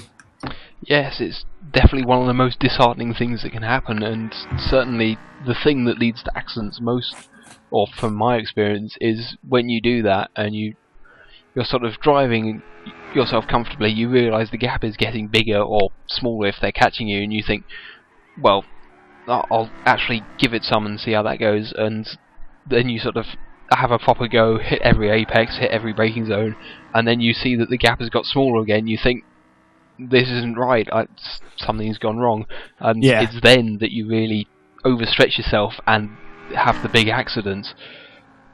You start to get very frustrated then, as I'm a big fan of the sort of mentality and psychology behind motor racing. A lot of it is in the mind, and especially if you're just getting, you think, surely there's no more pace, how is he faster than me, where is he getting me? That's when you really start to beat yourself up more than anything. That's what Memto is doing here. That's what GTL Lucas did very well yesterday. He just kept on going. I think his only off was on the very final lap with about a third of the lap to go, when he was already the best part of a minute and a half in front. I mean, literally, if you're going to have one mistake in the entire race, may as well make it at the end when you've got it so nicely sewn up. You may as well put a nice bow tie and some neatly wrapped packaging on the top, like a nice Christmas present. That's how well wrapped up that win was. As we can see, the sun is just starting to ease up a little bit. We didn't really see it yesterday because it was in the pouring rain. I mean, the lights are still on, but you can just see daybreak is not quite near yet, but the sky is sort of an inky grey, very dark red at the moment. It's just there. It's not pitch black yet, so we'd imagine light would really start to come up around in about another half an hour or so. It's never truly light in these sort of 3-hour night-to-day races, but yesterday in the rain race, it may as well have been dark all the way through, because it rained from about half an hour in right to the end. It just did not stop. Oh, absolutely. I seem to recall yesterday that it was only about sort of an hour and 30 in, so about where we are now, that we noticed that the sky was getting even remotely light, whereas here it was sort of past the hour mark. You could clearly see that the sun was on its way, and you could see sort of the mountains in the background. So it definitely looks like the weather is absolutely perfect at this moment in time. And yes, we see Plucks the Duck now heading up towards Bergwerk, and he's definitely calmed down. We saw earlier that when he was trying to fight back towards R. Clark after that original spin that really cost him, he was definitely pushing too hard, and it certainly seems now that he's managed to do exactly as we were discussing with race driver mentality, calm himself down and really focus on basically making up that deficit, as we see him flashing his high beams at no one, it seems, but who knows, perhaps he can just psychically tell that he's on camera, who knows. Certainly, speaking of driver mentality, it does always make me wonder, in professional racing, sort of Formula 1, etc., how drivers in the lower teams, in a car that they must know within their soul will never ever be able to challenge for pace, and yet knowing that your entire career, and thus basically your Maslow set of needs, down to sort of the whole wealth level, so that the very first level, thus your entire life, rests upon a car that you know in your core can't actually take you where you need to be. It must be really, really difficult to sort of keep your mindset and not end up overcooking it, not end up pushing too fast, and just doing enough to prove your point, but also keeping the car safe. Yeah, pretty much. I mean, it's interesting to say about the sort of backmarcher attitude. How do you go into it when you've got a car that you're struggling to drive fast, struggling to get points out of? It must be very easy to get fairly dispirited, but you've got to somehow keep going forward, because smart people in motor racing will notice if you've got genuine talent, regardless of how much of a pig's ear your car is. I mean, just look at Minardi, for example. Their cars never really threatened towards the front. However, look at the amount of careers they started in their cars. I mean, one Fernando Alonso started his career at Minardi, as did Mark Webber as well, I believe. So plenty of drivers started a great career there. We've got our Clark putting the wheels off the track just a little bit there. That car it looks very twitchy, doesn't it, John? That car does not look like he's driving well at the moment. Yes, it certainly seems as if he's really going for it. I'd have thought, with the inherent advantage they have coming from round one, or inherited, pardon me, advantage they have, would mean that he'd actually be sort of calming himself down a bit and just saying, all I need to do is stick with him, not actually catch him. But certainly we know that GTP Kane, who is driving for Made for Racing tomorrow, has been one of the faster GT drivers within the core community. Certainly in the World Endurance Championship Series, he has been dominant in GT. I think he's won almost every round, and certainly, yeah, the times I've raced against him, even if he's had early mistakes, he's had the pace to go and make up for it and still take the race win. So it might just be that Clark is sort of thinking to himself, I really need to stretch this gap, just because I'm not sure that Glenn will have it tomorrow to beat Kane. So it does make you wonder. Perhaps so. I think that may well be the strategy. Our Clark may have to be in some sort of holding pattern, or at least try and get some sort of times in the board. Remember, Glenn Howes did get a second place yesterday, came home comfortably, I believe. I think so, yes. Pikey Mikey came home third. And the position's currently reversed with Plucks the Duck in the Corvette up the road in second. But our Clark, all he really needs to do here is be consistent. But then again, it's very difficult. It's incredibly tricky to tell a driver to go slower. As Glenn Howes did indeed finish second yesterday. I've just got a copy of the results in front of me. Thanks, John. Behind GTL Lucas in the Mercedes and Pikey Mikey in the Corvette, with the Profs in the blue Mercedes in fourth place. So not much shift at the moment. I mean, Memto89 did retire early yesterday, which is a huge loss. We were expecting big things from him. So they are basically out of the running for this weekend before it even begun. But we're certainly... I mean, Memto clearly has the pace at the moment. It must be kind of frustrating, but what this must be for him now is almost like a live demo session, live training, if you will. There's nothing like real combat hours to get you practiced out on the track. And he's embracing that right now, really grinding through. Some huge amount of tyre smoke there coming through one of the corners early on the Nordschleife, having come on from the GP circuit.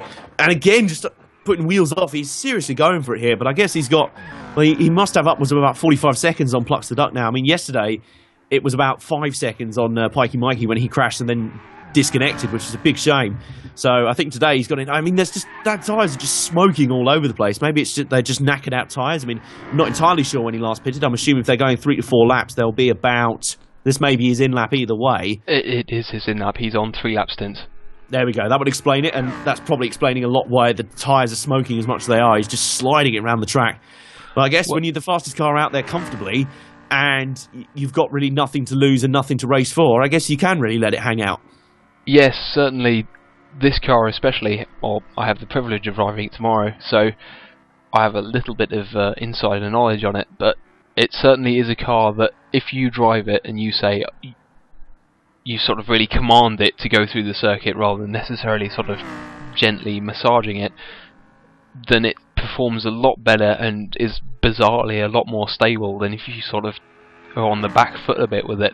So it might well be that, especially coming to the end of his stint, that he's just really sort of being very assertive in his commands, and that's where this sort of slight amount of, well, for lack of a better word, oversteer, but by that I mean turning the wheel more than you need to, and actually inducing understeer is coming from, and that's where a lot of this tyre smoke, I think, is coming off the front wheels. Yeah. I mean, it does look a bit like Shane Van Gisbergen at the wheel at the moment, and you are right, actually, going through the corner. Oh, he nearly spun it out there, actually. He was very... he understeered and then had to gas it right out of the corner to get it back in a straight line again. It's funny, I drove the Audi R8 LMS, the original version, in GT5 quite a bit, and I remember that car being very, very responsive to being driven aggressively. It was a comfortable car to drive aggressively, if that made sense. So it was a very, very good car if you really wanted to get up on the horn and blast out fast laps every time. I couldn't really say it was that great a car when you were just pacing.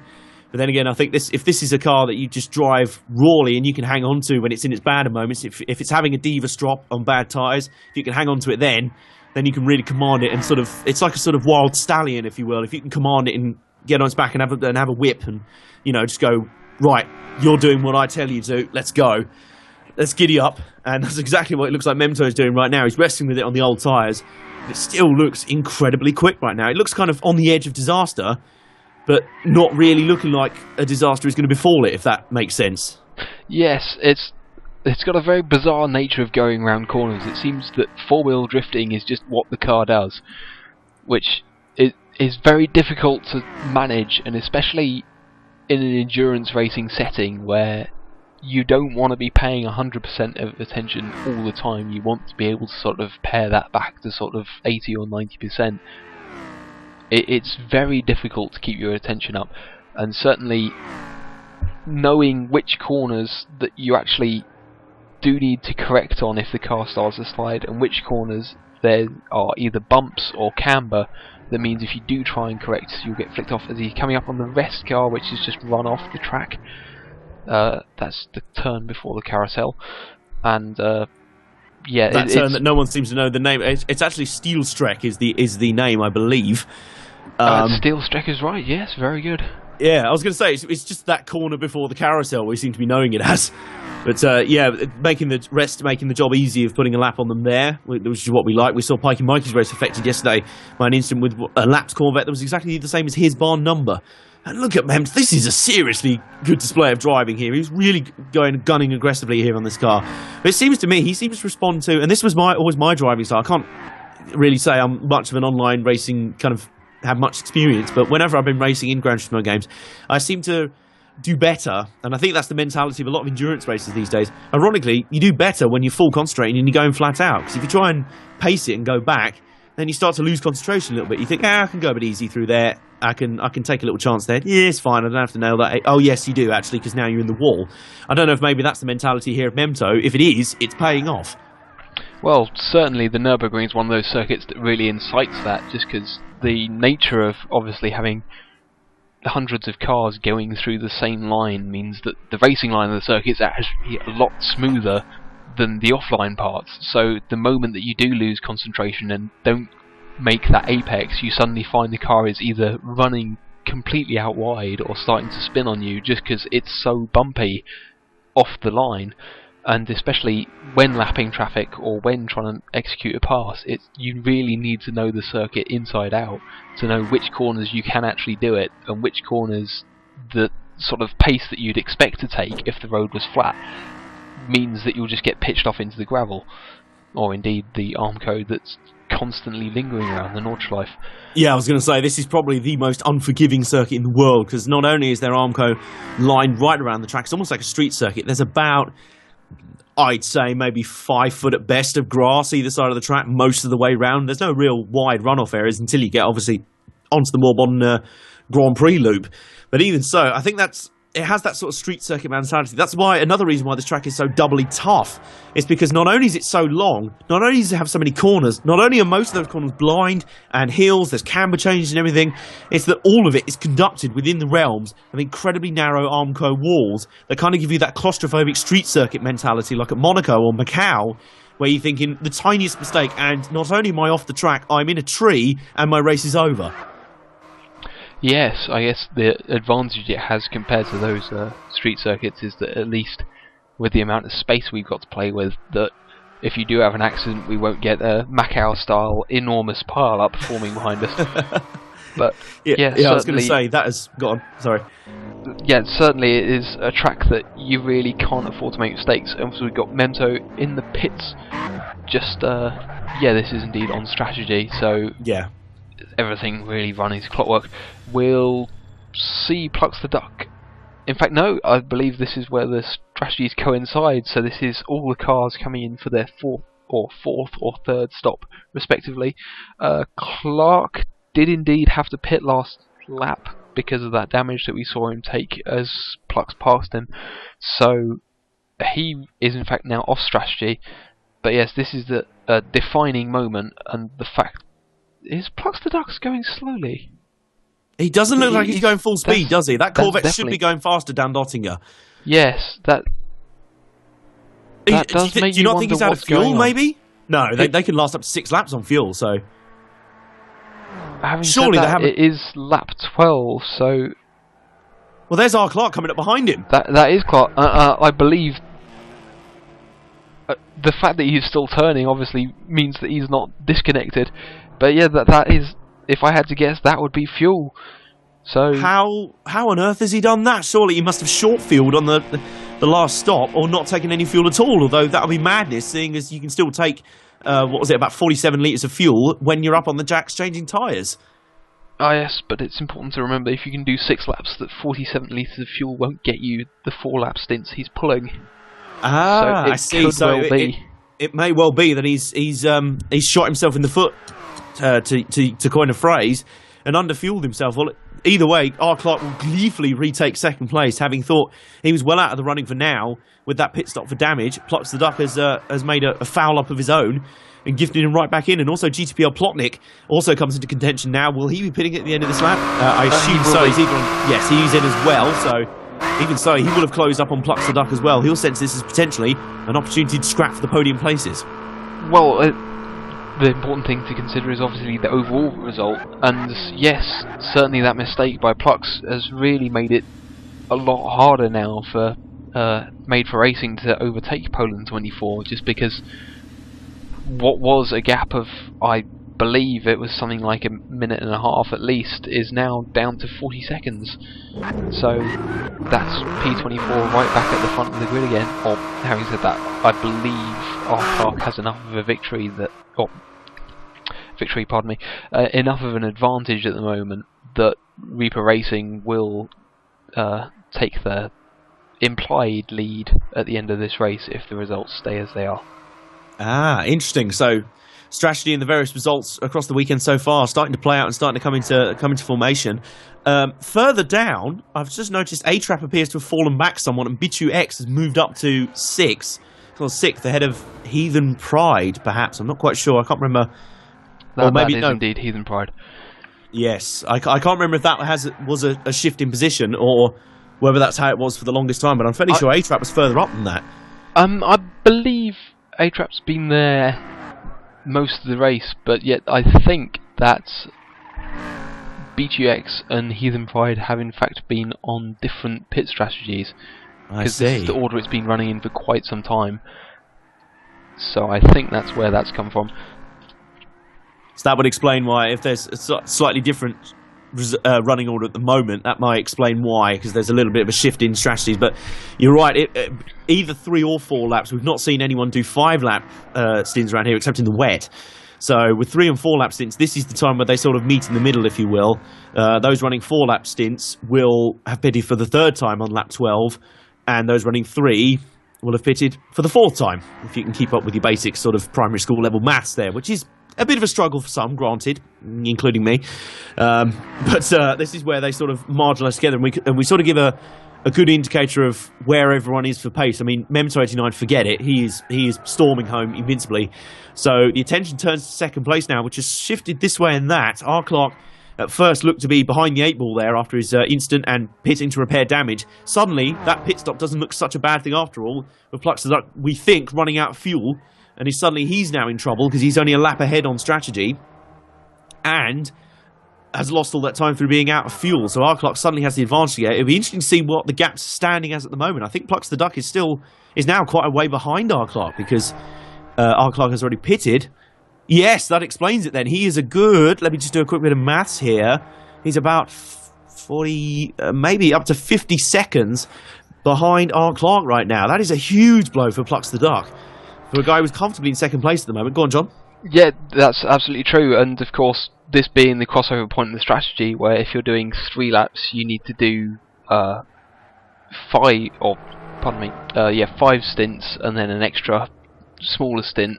And then if you're doing 4 laps, you need sorry, pardon me, I've said that the wrong round. If you're doing 5 laps, you need to do 4.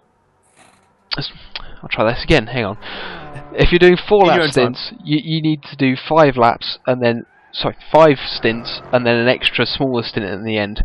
If you're doing 3 lap stints, you need to do 7 stints with an extra stint at the end, which basically means that you need 2 stops to make up, and that means that the halfway point, when the strategies do coincide, that really Plux needed to be within about 40 seconds of Clark to make that really work for him, and the fact that he's this far behind at this moment really doesn't bode well for Maiden Racing.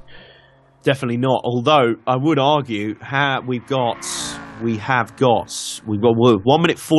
hour 45 minutes in the books, which means we've got 1 hour and 14 minutes and change still to go in this one. I mean, Mem89 is in a world of his own in terms of pace right now. He's just sliding that thing around. He's putting on a Shane Van Gisbergen smoke show around the Nürburgring right now. He's really entertaining whichever fans in the game have decided to wake up at this ungodly hour and trek down to the Nordschleife, presumably with some, nice beans on toast for breakfast or something to wake them up, and a cup of tea. So I seem to remember the protocol there was beer and Jägermeister. This early in the morning? Yeah. I like the way they roll. I like that. They go hard or go home over there. So they'll be waking themselves up nicely, and Mem89 will be putting on a nice sort of demonstration for them. Oh, sorry, Plux the Duck has just been inches away from a very sideways, very stationary Lord Zed at about 150 miles an hour. Oh my word! As if he needed any more trouble at this point in time in the race. Yeah, he's got away with that, but it was inch. Oh, he's actually spun it at the carousel. Yeah. Well, half spin, half rotation, and he nearly spun it getting back on, but he has recovered. He hasn't. The Corvette's wheel spinning everywhere. Oh, come on, Plux, you can hang it together. You've got the pace on R. Clark in front. This is the last thing you need. Your hopes of moving forward in this race are already hanging on tenthooks. You're effectively doing your best to snip those tenthooks clean off. Yes, I imagine the adrenaline is running quite high at the moment, which is possibly not entirely his fault, but we've definitely seen that this Corvette is not a car you can easily push in. Yeah, it is. It's a testy car to go hard. It seems to me like it's the opposite of the Audi. It is a difficult car to push to 10 tenths, but as a car to cruise around in and fulfill a strategy, there's few better out there, especially with its huge RPM coming out of the corners. It means you don't have to bash the gearbox quite so hard going down through the corners. Maybe that's what he's trying to do. He's going so aggressive. He's downshifting so much in the corners. It's a lead right foot, and that's the one thing he can't afford in a torque-heavy 7-litre V8 Corvette. Yes, it could well be that. We've heard mentioned several times that they have difficulties with weight distribution. Of course, being a front-engine car, the fuel tank does in fact sit right behind the driver, almost over the rear axle, so it is one of the most prone to weight transfer as the stint goes on. And so we've definitely seen a few times that they've struggled with brakes late in the stint as the tank sort of empties. Yeah, definitely, I'd agree. Plux the Duck is not. I think at the moment it's just a case of he's annoyed. He was probably banging his head on the steering wheel in the pits at the last time. So right now he's trying to fly out there. He's trying to galvanise the performance and try and get some seriously hot laps on the board. But at the moment all he's doing is some seriously lurid slides right now. He's doing some drift action out there. But this is seriously 10 tenths racing right now as the sun is starting to come up here at the Nordschleife. The sky is a nice sort of dark, creamy blue right now. It's certainly much more pleasant than yesterday, where it was just a horrid, depressing British winter's day, grey for the whole race pretty much, well, except for the times when it was at night and it was pitch black. But sun is starting to come up. That shouldn't affect, well, I don't know if it'll affect the track so much. We've got R. Clark in the pits. Is this on strategy, John? It's hard to be sure. He came in early due to damage when Plux originally passed him, but I can't entirely remember which lap that was. I thought he had an extra lap to go, but it's entirely possible that I'm mistaken. But certainly he's still come out ahead of Plux the Duck. And well, is it possible that this could be a way of sort of resetting his strategy? It pitted at an inopportune time that was sort of in limbo between his original strategy and anything else. So maybe he didn't take on much fuel in that stop and just wanted to try and repair the car as quick as possible. He's come out, noticed he's got a healthy gap to Plux, and thought, well, you know what? I may as well reset my strategy. Was he on 3 or 4 lap stints per pit stop? He was on 3. He was on 3 lap stints, so by that maths, it'll going up to lap 20. We estimate this race will probably go to about 22 laps, I'd say. I believe that's correct, yes. Because we went to 20 laps yesterday in the rain-affected race, so we got up to about 22 this time, which means our Clark will have 2 more pit stops in this one and be able to make it to the end. Whereas Plux is on, help me here, 3 or 4 laps per stint? He's on 4 laps per stint. He's on 4. So help me out here. Let's do a bit of quick number crunching to see where the strategies are at. And our Clark has they've both come in on lap 12, which means that they've both... Clark has 3 stints to go, and then 1 lap extra he needs to do. And Plux has 2 stints to go and 2 laps to go. Yes, yeah, I think you're correct there. No, I'm getting it right now. I thought our Clark had, because I thought you added another 3 laps to this lap. You take this lap into consideration, you'll put end of lap 16, and then 19, and then maybe just about have enough to get to the end, but it'll be very tight. Whereas Plux, hitting on lap 12, as he did, I'm going to have to get the abacus out in a minute. There's steam coming out of my ears. Help me out here. You're the numbers man. Let's see whether the strategies are normalising. We predict they need to do about 10 more... Sorry, yeah, pardon me. 9 more laps from here. Which means that if they pitted on lap 12, that's then 2 4 lap stints, and then a 2 laps. Whereas Clark, who has just pitted on this lap, if he's only got 9 laps to go, then that means he could well be right on it. So that could be what he was trying to do on that last... on that last pit stop. He could just be about to reset himself for Plux that, knowing he's got a margin. He's still got a fairly healthy margin by the looks of it. On our mini-map, he is still a good straightaway ahead at the moment. Let me just consult our track map here and see exactly where they are. I believe they're around at Schwinden-Cruz. Am I correct? There he's on that sort of straight That's right, there. yes. Up towards Arenberg, the fearsome Arenberg right-hander. And Plux is just coming up to that corner now. And I estimate our Clark's about a straightaway away, so I would say about 20 seconds or so. Without the timing screen in front of me, I'd estimate that being about 20 seconds. And behind is A-Trap, he's obviously just re-lapped him in that distinctive blue Volvo SLS, as we described it yesterday. Because seriously, it is the Swedish Racing Green. That is a dead spit of the bright blue that the factory Volvo's running, especially in the V8 supercars this year. If you've seen their S60s, it's the spit of that sort of blue. It looks sort of surreal being on a Mercedes, hence why I've been calling it the Volvo SLS. Although, maybe that's our persuasion for Volvo to get involved in GT3 racing. Come on, you know it makes sense. It's one of the best disciplines around. But as I say, Plux the Duck, I think he has the pace on our Clark, just about. It's very marginal over it. It's not like he's taking lumps out of our Clark in this one. But certainly, if both of them know now that they've got 2 stops in hand to go, they've got an identical amount. Plux knows that he's not going to win this by taking an extra stop out of him. He's got to do it on the track. He's got to go really fast and yet not make a mistake. So no pressure, Plux, but you know, you've got to have a perfect race from here on in. Yes, we haven't seen Clark being able to convert the same sort of pace in the dry as Glenn has been, though. So I think Plux does have the ability to do it, certainly, as far as pace goes. Whereas yesterday in the dry, we certainly saw that Glenn was almost the class of the field compared to the made for racing car, and well, we didn't really get to see what CCR were really doing before that unfortunate disconnect, which has really cost them this result. But certainly it will be interesting to see if Clark can really up his pace or not. It's most certainly, and I've just noticed behind there is a switch for positions as Heathen Pride moves up to 5th, Future F1 down to 6th, as he pitted in. Bitu X also down to 7th as well, as both of them pit in, so their strategy's normalising. In fact, Bitu is just now, sorry, we're just scrolling through the footage screen here. Bitu is now up to 6th, ahead of Future F1, who's down to 7th, so to me that says that his pit stop's been a fairly long one. In fact, the trading positions here... They're in the pit lane, Future has just pulled into the pit lane, and then Bitu's pit space is just further. down. Yeah, that makes sense. I was going to say they were swapping fairly regularly on our timing screens, but it was a pit lane battle. It was a battle of the crews. Future F1 came in first and leaves first in that distinctive BMW Motorsport BMW Z4 GT3, which was very unstable yesterday in the hands of TDZ and PP. Both of those guys really struggled with this car yesterday. Judging by the fact he's running in 6th, it was in 5th, but obviously Heathen Pride has not pitted in this round of pit stops. He'll probably be pitting at the end of this lap, and that'll reset itself. But certainly, by the looks of it, the body language of that car looking a lot more comfortable under Future F1's wheels. Yes, well, irony strikes.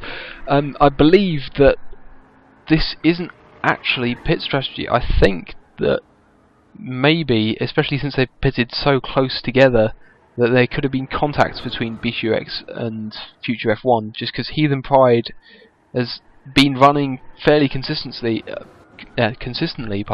about a minute behind the INF driver. So to make that up in a pit stop, and especially since he's got probably the best part of 30 seconds on them now as well, I suspect this may have been contact at some point. It looks to me like the case. I mean, as you said, the strategy is not deviating that much at the moment, and we've just been past the point in the race where they normalise and sort of synchronise, if you will, and come together. So, for some reason, this may well be an out of strategy. You're saying this will probably be an out of strategy pit stop for Future F1?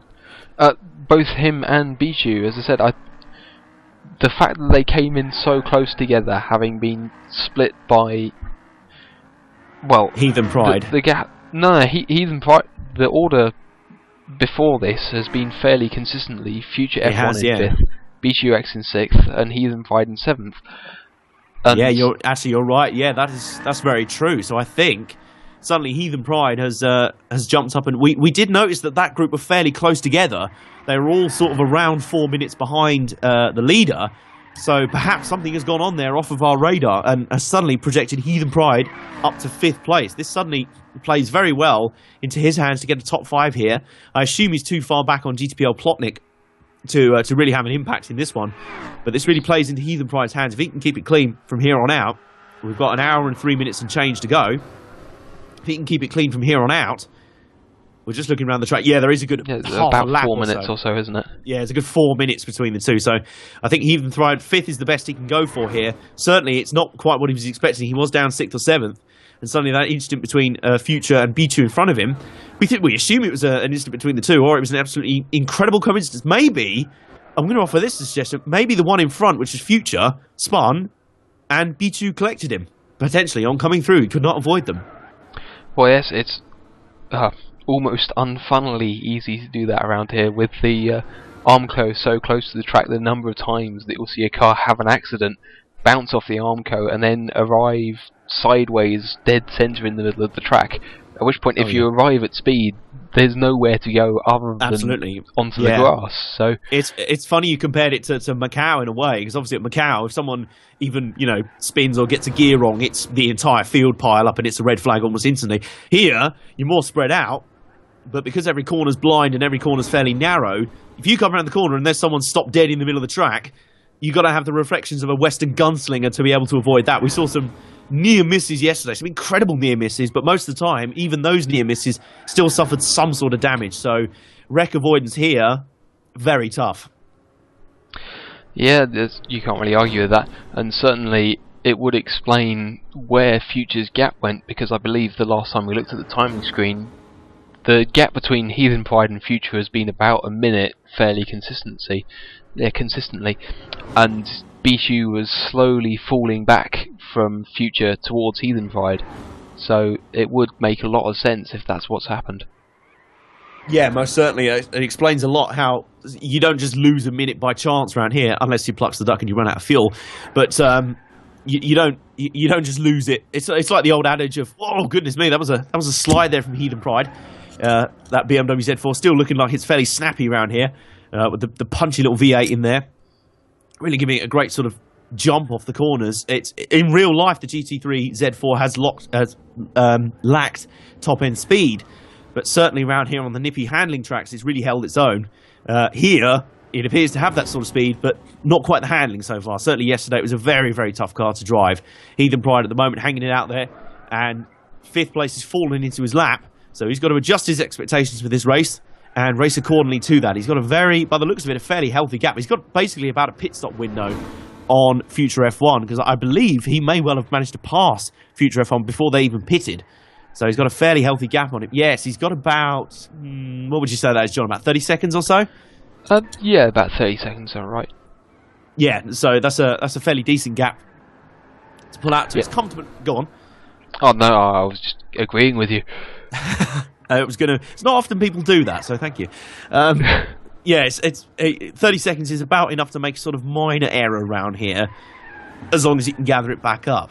You need to be in the minutes to really sort of avoid a screw-up which puts you in the wall when you need to pit. I mean, that is fairly terminal to someone's chances so far.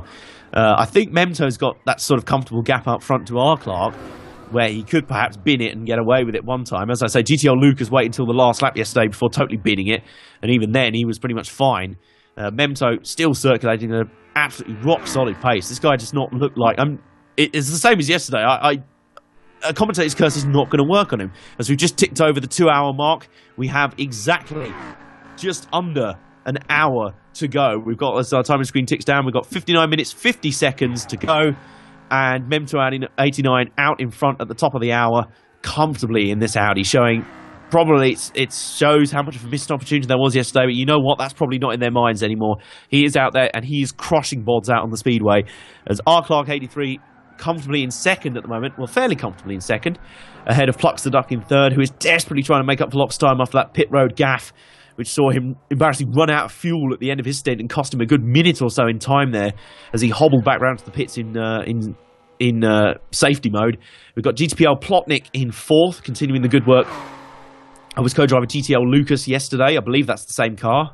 Yes, it is indeed. It's the scarlet red Mercedes SLS. Oh, just as we got to him, really humped one of the rumble strips there. There are fairly imposing rumble strips here at the Nordschleife. He humped it and nearly completely lost all stability there. You've got to be careful with these things. There is a very fine line between aggression and stuffing it up a tree, especially around here. It's an unforgiving circuit, so you treat it as your president. It looks like A-Trap, just in the distance there, behind him. It looks like he just spun there. I'm not entirely sure. Maybe just sort of...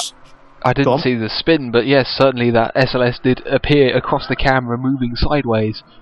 Yeah, either it was a spectacular drift worthy of Ken Block, or it was a fairly lurid spin for A-Trap, the Swede, who's just hanging on in there in the Volvo SLS. Meanwhile, behind, you've got Heathen Pride pitting out of 5th place. Is this on strategy? I will admit these guys have had a few interesting laps along the way, so I've no idea what strategy they're actually on at the moment. Their strategy's kind of gone out the window. Yes, it seems a little bit that way. Certainly, the gap now to Future F1 is a lot closer, as we see HP has just left the pits and Future F1 has just crossed the start line, so that's probably 10 seconds, maybe 15. Yeah, well, I'll tell you what, we may want to stick with this battle for a little bit, because this looks to be the battle on the track right now between the two BMWs right now. Heathen Pride just returning to the track. Looks like a fairly routine pit stop from him, so maybe it was on strategy after all. Didn't look like he was in there an inordinately long amount of time, but that has obviously allowed Future F1 to close back up after his, we assume, off-schedule pit stop there, or it was longer than supposed to. He lost all that time with that incident with Bichu, who's pitted again, so things going from bad to worse for the Portuguese driver there, not really going well at all. I assume that's definitely not on strategy. Yes, you'd be hard-pressed to think that 2 laps stints is a strategy you'd pursue. Unless there really is... I've just noticed as well, the sun is coming up here. I believe that might be the moon over there, still resting in the sky. It's that sort of sunrise where you can still see the moon and it has a glow. The sun is really starting to come up over the Nordschleife now. The sky is sort of a nice sort of bluey grey. It's very attractive. I feel like I'm doing like a nature channel or the weather channel at the moment rather than motorsport commentary. So let's get back to the action on the track itself. It does look lovely up there, by the way. Anyway, Future F1, go on. I was about to say, I do believe that is actually the sun, and the not particularly glowing nature of it does imply that it's actually quite cloudy at the moment. So it does make you wonder if rain could still play a factor there. It's obviously still an hour to go, and we've... Yeah, actually, yeah, now you mention it, that is, if that is the sun, that's very small and fairly dim on our screens. And whoa, that was a big slide from Future F1 as he joins the Nordschleife circuit on lap 15 here. But now you mention it, you'd expect the sky to be slightly bluer than that, and the sun to slightly be bigger in the sky than that. So that suggests conditions aren't entirely perfect out there. Will we see a deluge like we saw yesterday? It certainly won't last as long. But will we see a similar deluge? Now that won't just put the cat among the pigeons, that will put the tiger with a shotgun amongst the pigeons, I think. Yes, depending on how much we treasure our viewers' immersion, we can either say that we've heard there is some incredibly unpredictable weather in the area, or that the weather changeability sector has been, or number has been effectively doubled for this race compared to round one, which the upshot of which means that there is a potential, should it happen, for the track to go from 0% surface water to 100% surface water in 7.5 minutes. Wow. As we've seen, Future F1 have completely lost it, and that is the scariest part on the track to do it, perhaps. That is on the run-up to Remberg. That is not a good place to do it. He saved it very well, actually.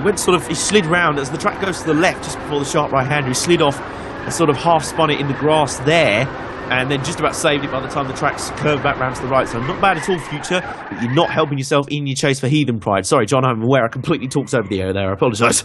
That's absolutely fine. It caught me by surprise too. I suddenly thought, oh my god, he's run wide. But it does make you wonder if he actually managed to get away with that as they passed the orange GTR of Lord Z. Slightly misleading camera angle, but certainly equally fairly worrying.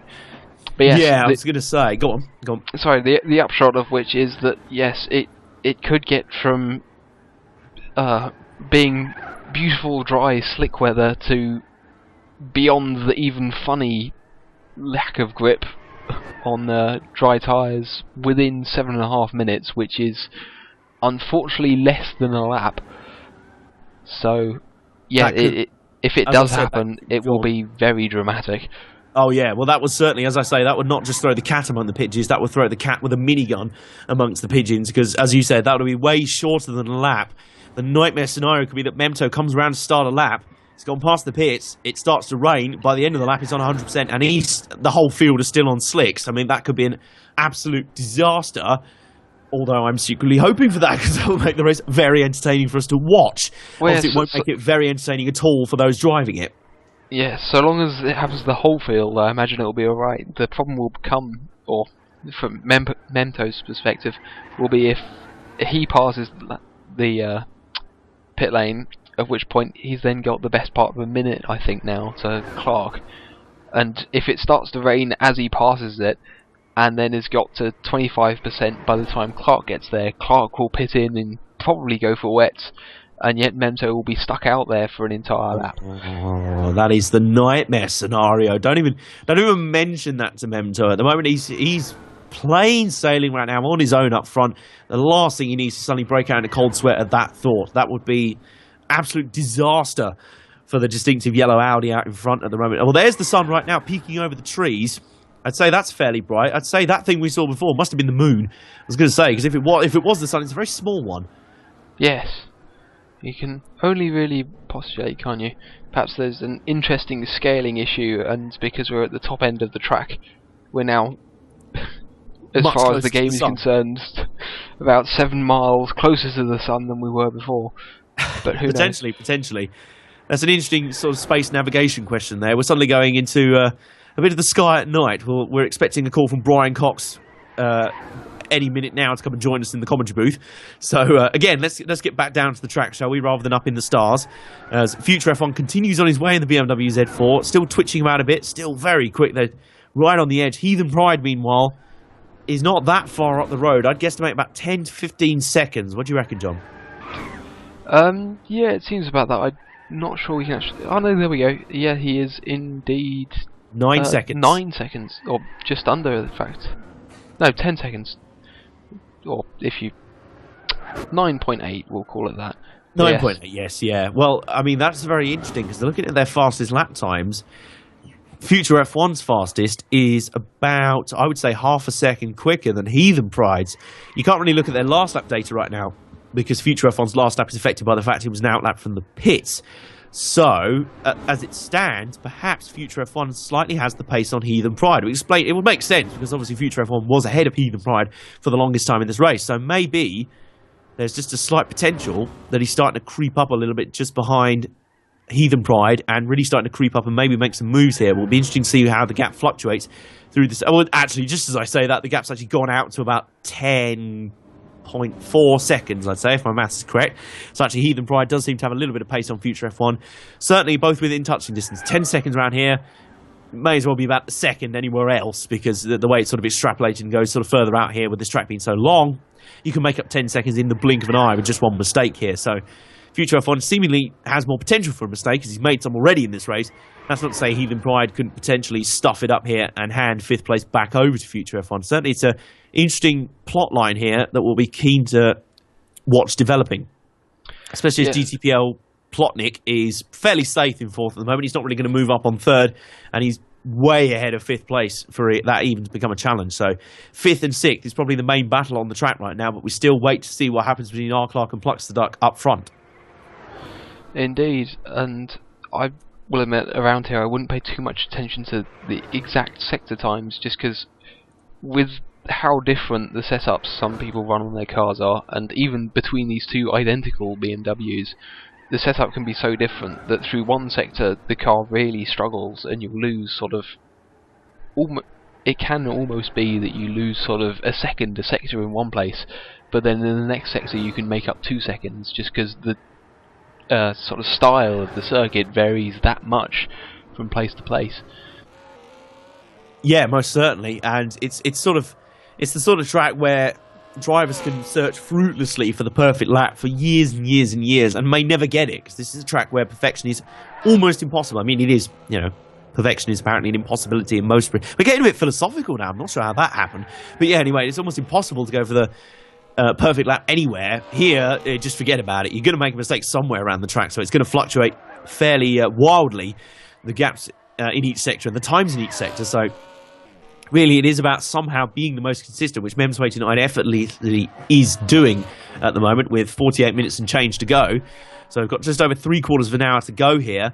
Meanwhile, the chase continues between R. Clark 83 and Plux the Duck for 2nd and 3rd. We didn't quite see their gap, or their differential at the moment, on the timing screen.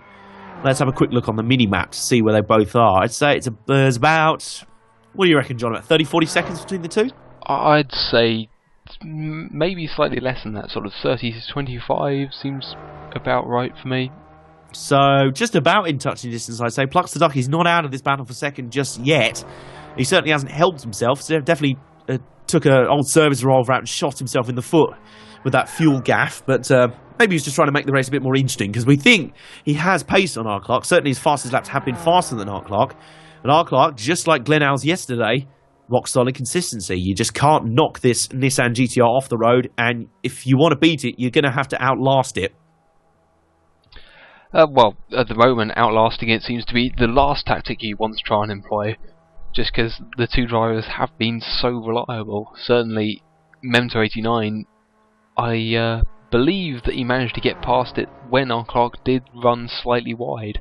So, yeah, I guess all you can do really is hustle it until a tiny mistake gives you opportunity, but certainly down the straight line, we've seen this just leave cars for dead. It just blows them away, certainly, which is not what you expect on pure engine size. This is a turbo V6 compared to a lot of the bigger engine cars around it. Certainly, it is putting out a huge amount of power as he's in the pits this time. Is this on strategy? Yes, it is, and I believe we'll see Plux in the pits as well now. So they'll fairly kind of match each other for strategies from here on out. They should do, yes, because Plux has just finished, or will be just finishing, a 4-lap stint.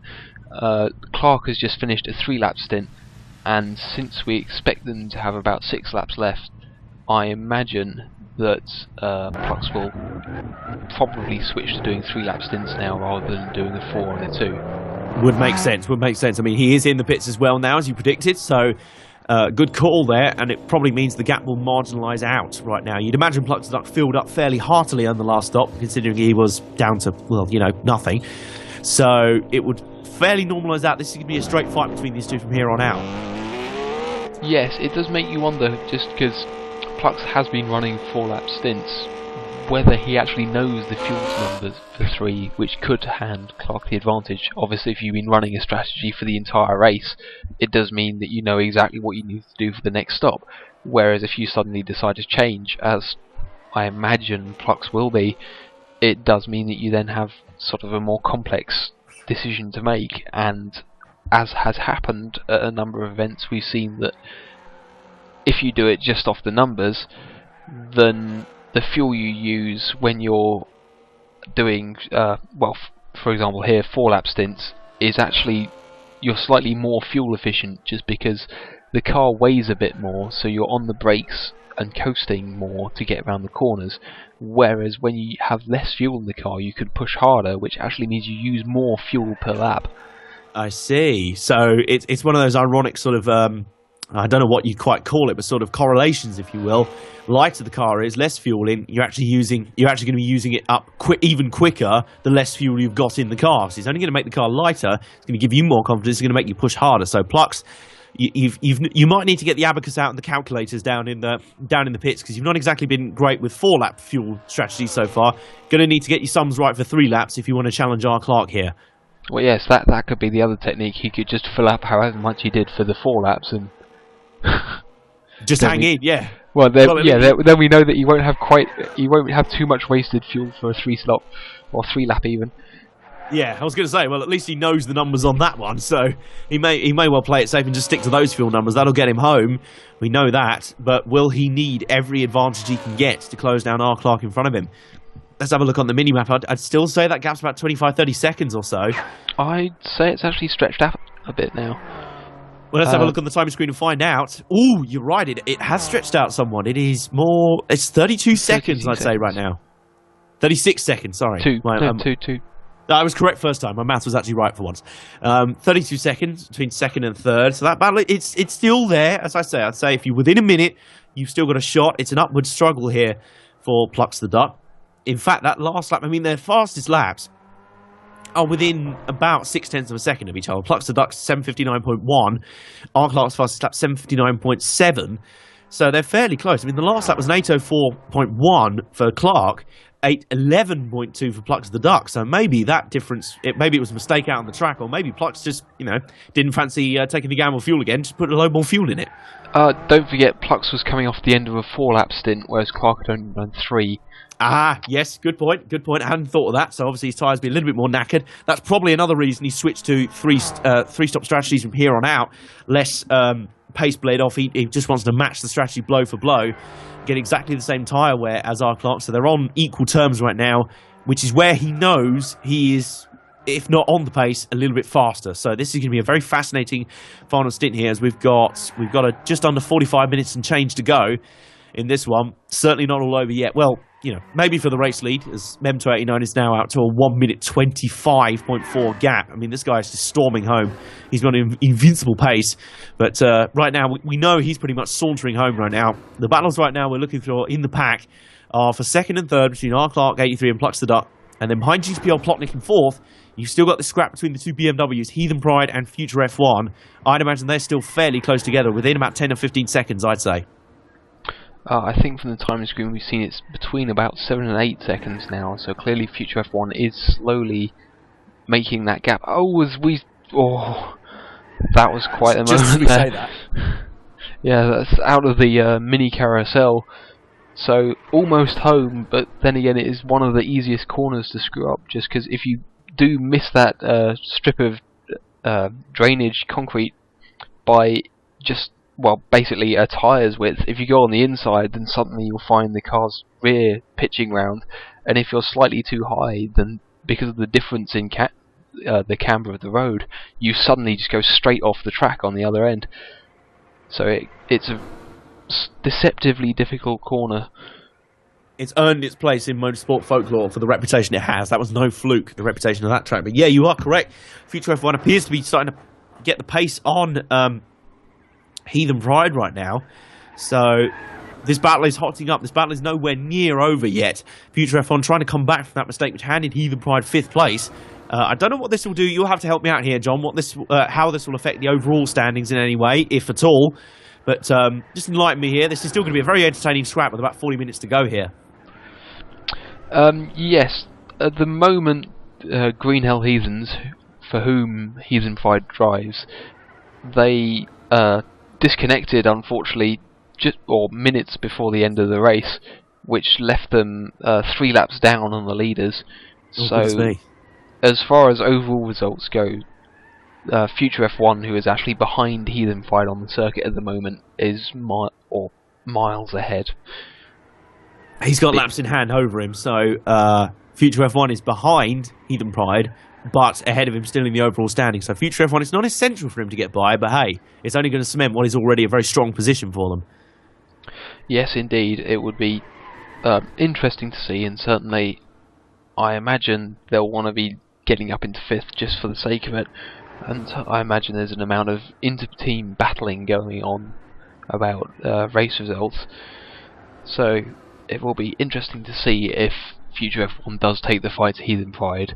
Certainly with 40 minutes to go, you can't help but think that he might just do it just to pass the time. But well, why not? You've got someone in front of them, you may as well scrap with them. Yeah. Indeed, and certainly I imagine that we've seen that the INF team is very, very racy as far as getting in, getting elbows out. So, yeah, you can't really think this is going to be an opportunity they're going to shy away from. And so, yes, we see Future F1 still really pushing very hard, as we saw earlier from Mento89's Audi R8. The front tyres screeching away, and we just seeing glimpses of Heathen Pride's other team Z4 just up the road. So clearly the gap is coming down, and so let's ride on board with Future F1 and see what he can do. It does seem like the car is crabbing slightly, so it might be that he's actually having to nurse damage, which the fact that he's still seemingly he runs very wide over footpaths. He's just about saved that, but my god, that was a bit of a close moment. And yeah, certainly he's really going for it, as you can see. It will be interesting to see if he can actually A, catch the Australian ahead of him, and B, having done that, whether he actually has the car under him to be able to successfully... and he's gone and spun it in Arenberg. Yeah, that's the end of the charge right there. So that's a bit unfortunate, and I imagine that if he didn't have damage before, he'll have it now. So let's check up towards the front of the grid as we see that Plux is still quite far back from where we've seen our Clark. I believe we've got Mento coming up to lap Robinson or Lord Z even, which hopefully will go off without a hit. Or it's BQX in fact. So yes, we've got the two Audi R8 Team Phoenix cars running together, and as we've practiced many times, we've got car number 3 leading car number 3, but we hope that car number 3 will wave to blue flags. And as BQX runs very wide, and I don't know if that was contact or not, but certainly there's still time for things to go very wrong for CCR. And yes. Yeah, a few more moments like that, and it might be a bit too much. Fortunately for Mento, he should be coming in. And he's off the circuit. Oh my word! I can't tell. I think he's managed to get away with that, but yes. I think he clipped the wall a little bit there. And now B2's trying to unlap themselves. This is fairly strident play here from the Audis. A bit of play there. Certainly not the cleanest lap, but this isn't the first time this weekend we've seen similar or identical cars take each other out when one is trying to lap the other. I'm thinking of Pikey Mikey yesterday on Cobra, I believe, in the silver and white Corvettes. So Mento89 we know has an incredibly healthy lead, so I imagine even if he fancied, did you say he was going to pit at the end of this lap anyway? Yeah, the silver lining, if there is one, if he has just taken damage, is that he is coming in at the end of this lap anyway, so overall he shouldn't actually miss out. Yeah, most certainly. I think if you can, you never want to crash, obviously, as a race driver, but if you want to pick a moment where you do have an off and a bit of an incident where damage needs to be repaired, it may as well be on your in lap, and may as well be when you've got nearly a minute and a half in hand over second place. So our Clark may as well be pricking their ears up at the fact that Mem289 has actually made a mistake. Newsflash, he has actually made one. That's actually happened. He's also had a bit of trouble with lap traffic, but I'll tell you what, still miles ahead. He's got plenty of time on those behind him. So should you think, especially if he's pitting at the end of this lap anyway to be on strategy, it's not like he's going to be thrown off strategy at all. Really not going to lose that much. Maybe, I don't know, 10, 15 seconds, if that, in the pits to repair the damage? Yeah, the way that the damage mechanic works is you actually take no time at all to repair the damage. The way that it hurts you is the added time that you then take to recover to the pit lane. So, especially having had that accident so early in the lap, because this is only sort of 3 minutes in, he's then got what would have normally been 5 minutes to then make it round the rest of the way, but obviously with an injured car, that can take even longer. Yeah, so he will be losing more time now out on the track. This is where R. Clark can really make the time up. It won't necessarily be by the time Memto's come to the pits when he's fixing the damage. It'll be when he has the damage out on the track, because this is not a track you can get back to the pits quickly, and you've got to... I mean, where Memto was on the track, there's still a good 5 minutes to go around the lap. So this is where R. Clark, if you think, I don't know if they get some sort of memo about this, but you think if he knows that Memto's made a mistake, he's going to have to try and make something of this. Yes, you can't help but think that. The other peculiarity of strategy we've got going on is that Memto is pitting at the end of lap 18. We predict it will go to the end of lap 22, and Memto has only run 3 lap stints so far this race. So it will be interesting to see which way he decides to go, whether he wants to go for that extra pit stop, do sort of 2 laps now and 2 laps to the end, or if he's going to be bold and do a 4-lap stint that we've not seen him do, but we know that other cars have done fairly comfortably.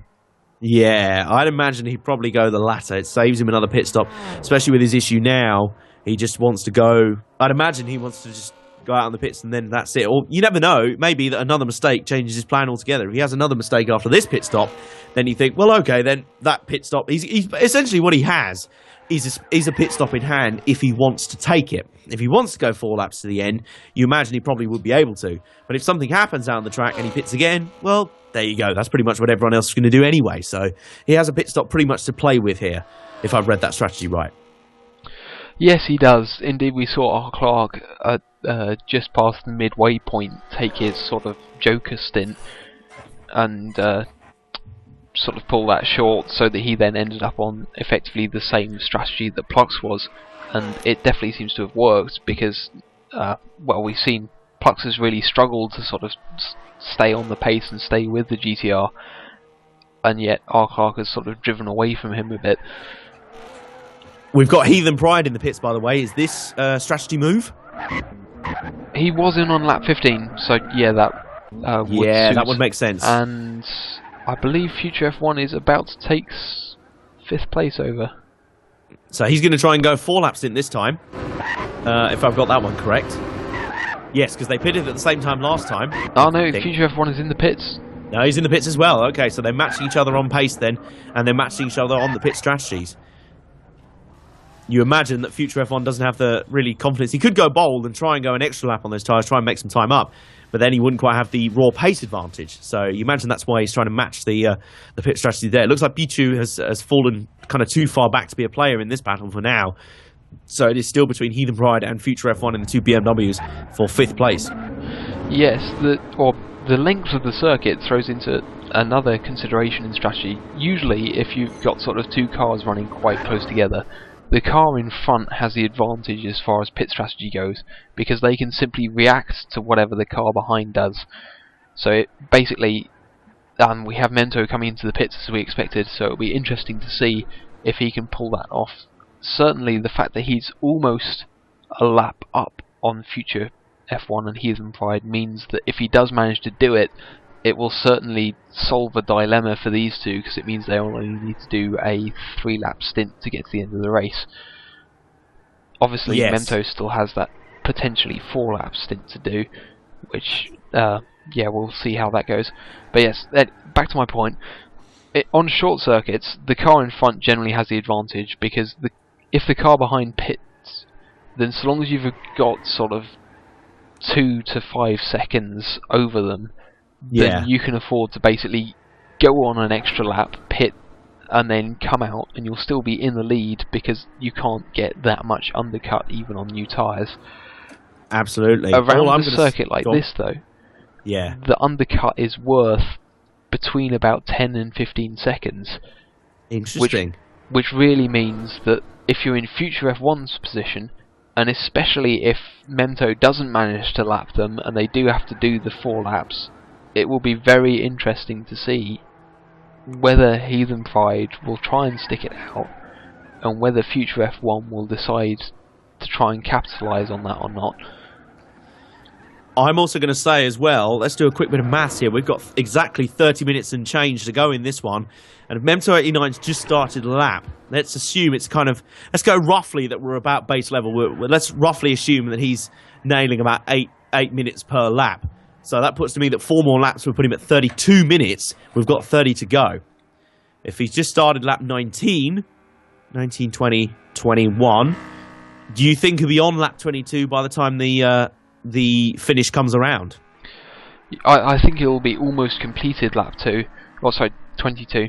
By the time the finish comes around, I suspect it'll probably be around Whipperman by the time the clock actually ticks down. So yeah, I think they'll be almost home. So you reckon we're predicting that they will if they stay on schedule? I mean, rain doesn't look forthcoming at the moment. The skies only look bluer and bluer, and the sun is actually starting to come up over the Nordschleife now. It's a beautiful scene, I must say.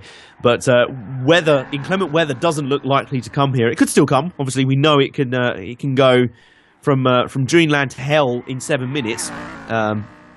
So it could happen. It looks unlikely though, judging by the skies. So if it all runs to plan, we should be completing 22 laps today compared to the 20 in yesterday's one, which is obviously rain slowed. So that should be playing onto the mind. So the target lap now for everyone around, get to lap 22. And for most people on that strategy, we reckon Memto probably could be able to do it. Hasn't done it so far in the race. That's not to say that Audi can't do it. Yeah, from my experience, it can actually do 4 lap stints fairly easily. The real question is, there's a big wide going through the Swedish cross there and into Arenberg, so he's clearly still pushing very hard. He is, the real question is, seeing him push like this and having seen previously his very aggressive turn-ins on lap 3 and the front tyre smoking, whether his particular driving style does mean that he can't actually pull off the 4th lap. That's a very interesting point, actually. As you say, he's been very aggressive on his in-laps, really, really going hard at it, pushing those tyres to the limit. So probably not suited to going 4 laps. He's probably been going 3 laps because you think, well, I may as well crank out 3 really fast ones rather than 1. Or rather than 4, where the final one is compromised. As you said, the undercut may well work out here. We've got R. Clark and Plux, I believe, still on 3 laps each stints. They're going home to the end. So, remind me, when will their last pit stop be coming up, Pat? In fact, no, it'll be the end of this lap. It'll be end of this lap, so they'll both be good to go to the end, assuming we do make 22 laps and not any more.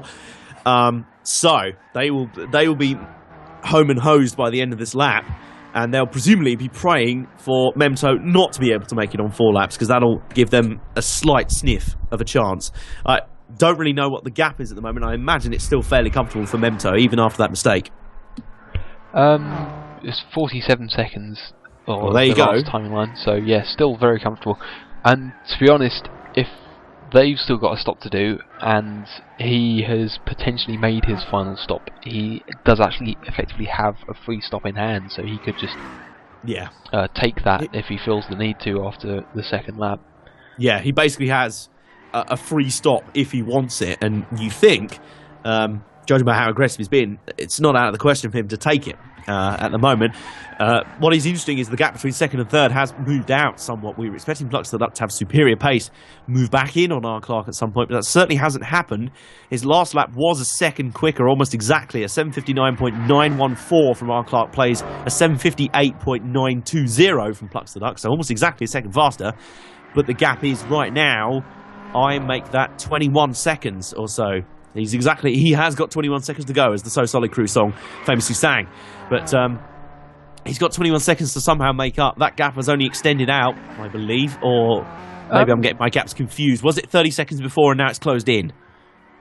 Yes, I thought it was about 32 seconds we've seen previously, but so I think I'm getting confused between that and the gap between Heathen Pride and Future F1 before. So I think that's where my confusion is coming from. Meanwhile, Art Clark coming up behind the lap car Bichu, who has proven a bit of a test to lap so far. He skits one way then the other, and just manoeuvres by. He's got a nice advantage in that GTR of having hugely superior straight line speed, so he can just black by on one of these straightaways. Although this being the Nordschleife, they're not really straightaways because most of them are blind corners that you're expected to go flat out through.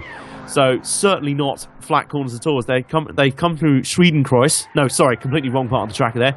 They come through Klostertal up to Steelstreck, and then round to the famous carousel once more. This will be their 19th time through. He has cleared B2 safely, which is more than can be said for Memto. And Plux the Duck will now have to slice past B2 pretty much faultlessly to keep this charge going. He is easing back towards R. Clark, but I don't think he's not taking enough time out of him per lap to make it viable. I think he's going to have to take more out of him per lap to really close the gap and have a chance here, I would think. yes, I think we looked at the gap previously when it was about 40 minutes to go, and so he's used up about a third of that now, but only gained. In fact, no, I guess he has gained about a third of that back.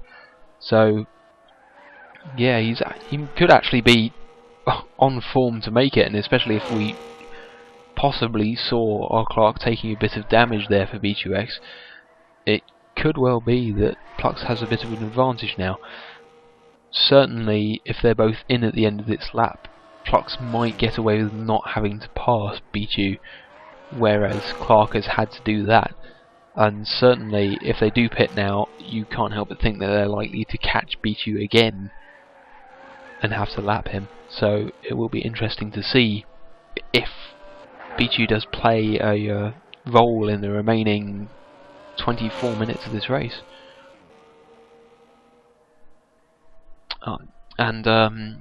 Yeah, certainly it's not beyond the realm of reason to imagine that, is it? And with Clark having certainly had the pace at the middle of this race, he seems to be struggling slightly towards the end of it. So it's possible that fatigue is just setting in and he's just struggling that little bit. We've certainly seen that a few times in races here, where just drivers go absolutely fine first couple of hours, and then sort of coming into the third hour, and especially the sort of third hour to the last 20 minutes, that just you sort of start to phase out, and then suddenly you make a massive mistake without having enough time to really recover from it. Yeah, that is the ultimate irony. You're getting closer and closer towards the end of the race. We're 23 minutes and change to go in this one now, so certainly not long left to go at all. I'd estimate about 2.5 laps, I'd say, to go in this one. So you really don't have that much time to bounce back from a mistake if you make one now. Ironically, it's around this part of the race where you need the most concentration and you're likely to have the least, because unless you've been... Well, I mean, in GT6, there's not really that many offline endurance races at all, but even in previous iterations, as R. Clark hits the pits as we expected, he and Plux the Duck will probably both hit the pits at the end of this lap, and that'll set them good to the end of the race. Go on.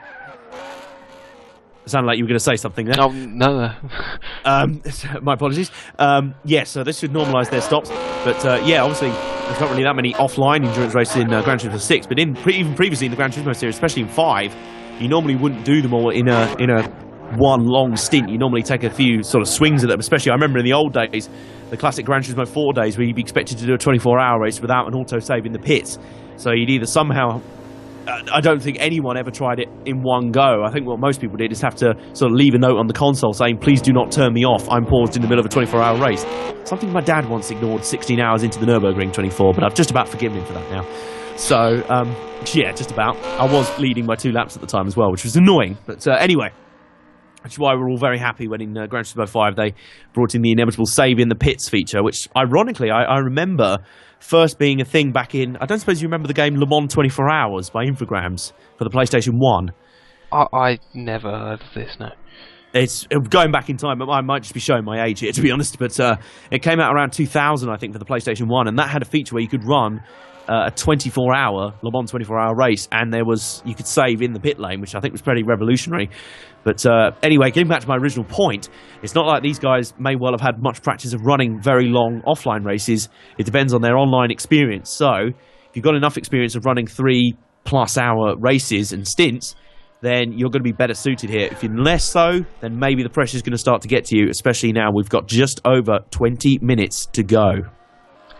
Yes, I certainly heard a lot of stories from last year's N24 about drivers either running sort of 2 hours. Sometimes we've heard stories of drivers running sort of 40 minutes and changing every sort of that frequently. And then I believe Plux the Duck, who we're watching here, drove very long stints for TMB last year. I believe he did one that was 4 hours and 40 minutes or something. So yeah, definitely no stranger to it, but obviously these are very different beasts from the cars that they were last year, and we've certainly seen a lot of cars that seem a lot looser than well, certainly than they were last year, and definitely it seems to be catching out quite a lot of the drivers, and with that you can't help but think that all the times that it doesn't catch them out, it is that extra bit sort of more tiring. I was going to say, yeah, it seems to me, just watching them, that these cars are much harder to drive just normally. So if you've been wrestling with these cars, especially the Audi of Memto that he'll be driving, if you say that you have to really wrestle that car to really, and it responds to you wrestling it hard, then he effectively had to go flat out with that car for the whole race. He's been going flat out in it with just over 2 hours 40 minutes. So you'd think he's got to have razor sharp concentration to keep in there, especially now as we're getting towards the end. He still does have a comfortable lead over R. Clark. We reckon he's pretty much got this one in the bag. But even so, it's all about concentration at this late stage.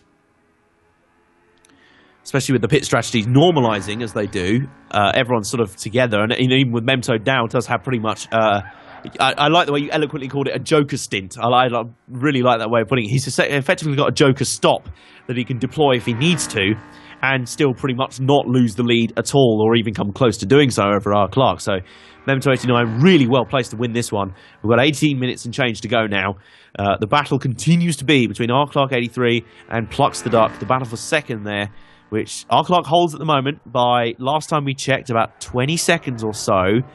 It is closing in too gradually for Plux the Duck's liking, so he has to find some pace out of somewhere, or hope that R. Clark makes a mistake, which of course he did earlier in the race when Plux the Duck initially passed him for second before that fuel gap. So let's have a quick look on the timing screen again. I make that by my maths, that's down to 19 seconds. And last lap, R. Clark 83 was actually 3 seconds slower than Plux the Duck. So Plux the Duck took 3 seconds out. Let's do a quick bit of maths. Well, actually, no, I don't even need to do the maths. That will not be enough. He needs to be taking more chunks out of him per lap than that.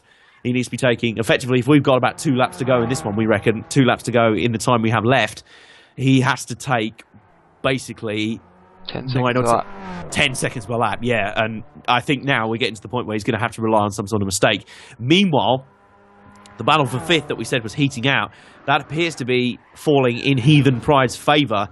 Future F1 has just been lapped, but before that, on the timing screen, he was showing up as about 30 to 40 seconds behind Heathen Pride. So Heathen Pride really gapped him out there very nicely in this late stage. He seized fifth through chance. He took advantage of a mistake and he claimed it and made it his. So credit to Heathen Pride there. He's done very well. So right now the battle continues to be on the track between R. Clark 83 in second in the Nissan GTR, Plux the Duck in third in the Chevy Corvette C6R.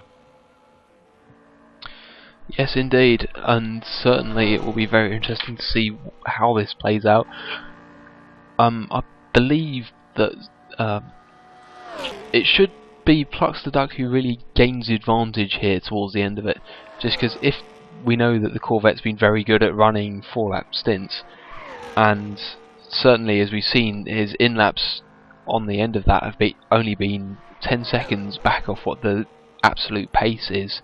So the fact that he can do that, and then the fact that Clark has only been able to run 3-lap stints, you can't help but think that it means the GTR really struggles during that third stint with its front tyres, which especially around the final sort of a third of the track through, as we've a big moment for Plux the Duck in the carousel. You want any confirmation that he is pushing the wheels off of that car right now? There, you just got it. He was squirreling all over the place out of the carousel, where he has had a half spin already in this race. So he is certainly on it at the moment. He's got to extract everything out of this car. He's made his last pit stop. Pit strategy is out the window now. This is a sheer sprint to the line. He's somehow got to make up 19 seconds in about 2 laps around here. And I know a lap around here is fast, but when you're only taking 3 seconds a lap out, that's just, well, it's nowhere near enough. Anyone with half a brain can see that. So he really has to find something here and hope that he can somehow maybe force a mistake out of R. Clark. Now, if Glenn Alves was driving that car as he was yesterday, I'd say, impossible, not going to happen. R. Clark has made the odd mistake here and there today, so maybe he's got half a chance. It's an unlikely one, but stranger things have happened out here in the Green Hell. As they're just coming up now, Plux the Duck is in fact coming up to lap Bichu. And we saw R. Clark just about sneak by. We saw Mem289 have some problems with the backmarking Audi in 7th. We hope that Plux the Duck will be able to negotiate through cleanly. I've just developed a bout of hiccups. That's a bit inconvenient. We've got just over 15 minutes to go in this one. Time really running out for Plux the Duck here. If he wants to try and make a move here, he's got to hope that R. Clark is going to make some sort of gaff here, or hope that those tyres really start to fall off, as John said there, in the final lap or so of the stint. He's been very aggressive on the tyres, that GTR. It really does kind of manhandle them pretty brutally, as he himself is coming up to lap a car right now, by the looks of it. Yes, that's Lord Z, or Z even, in the Team Rest GTR, so more inter-team, or inter-chassis, I should say, battling. Well, we've seen a Corvette take out a Corvette, and we've seen an Audi take out an Audi. Surely we're not going to see a GTR take out a GTR.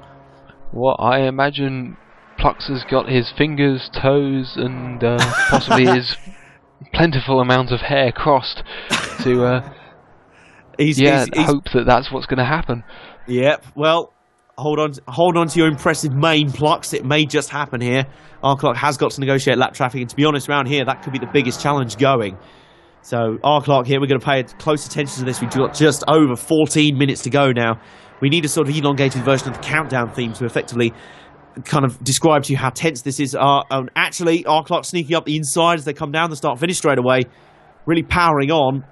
It's just flicked away from our screen right now. Very inopportune moments. They go for the first chicane. Looks like Clark moved through cleanly. So, Plux, uncross those fingers. You're going to have to go back to working really hard to get this one. And work hard he will. In fact, sorry. We have Lord Z having just been lapped, has in fact just disconnected, which is seems bizarre to me, seeing as you've run 2 hours 46.5 minutes of a race.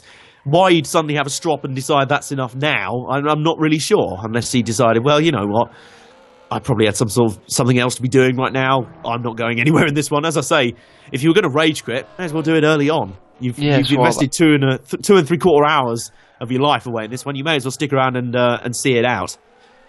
Yes, that's why I'm sort of leaning more towards the disconnection aspect of it.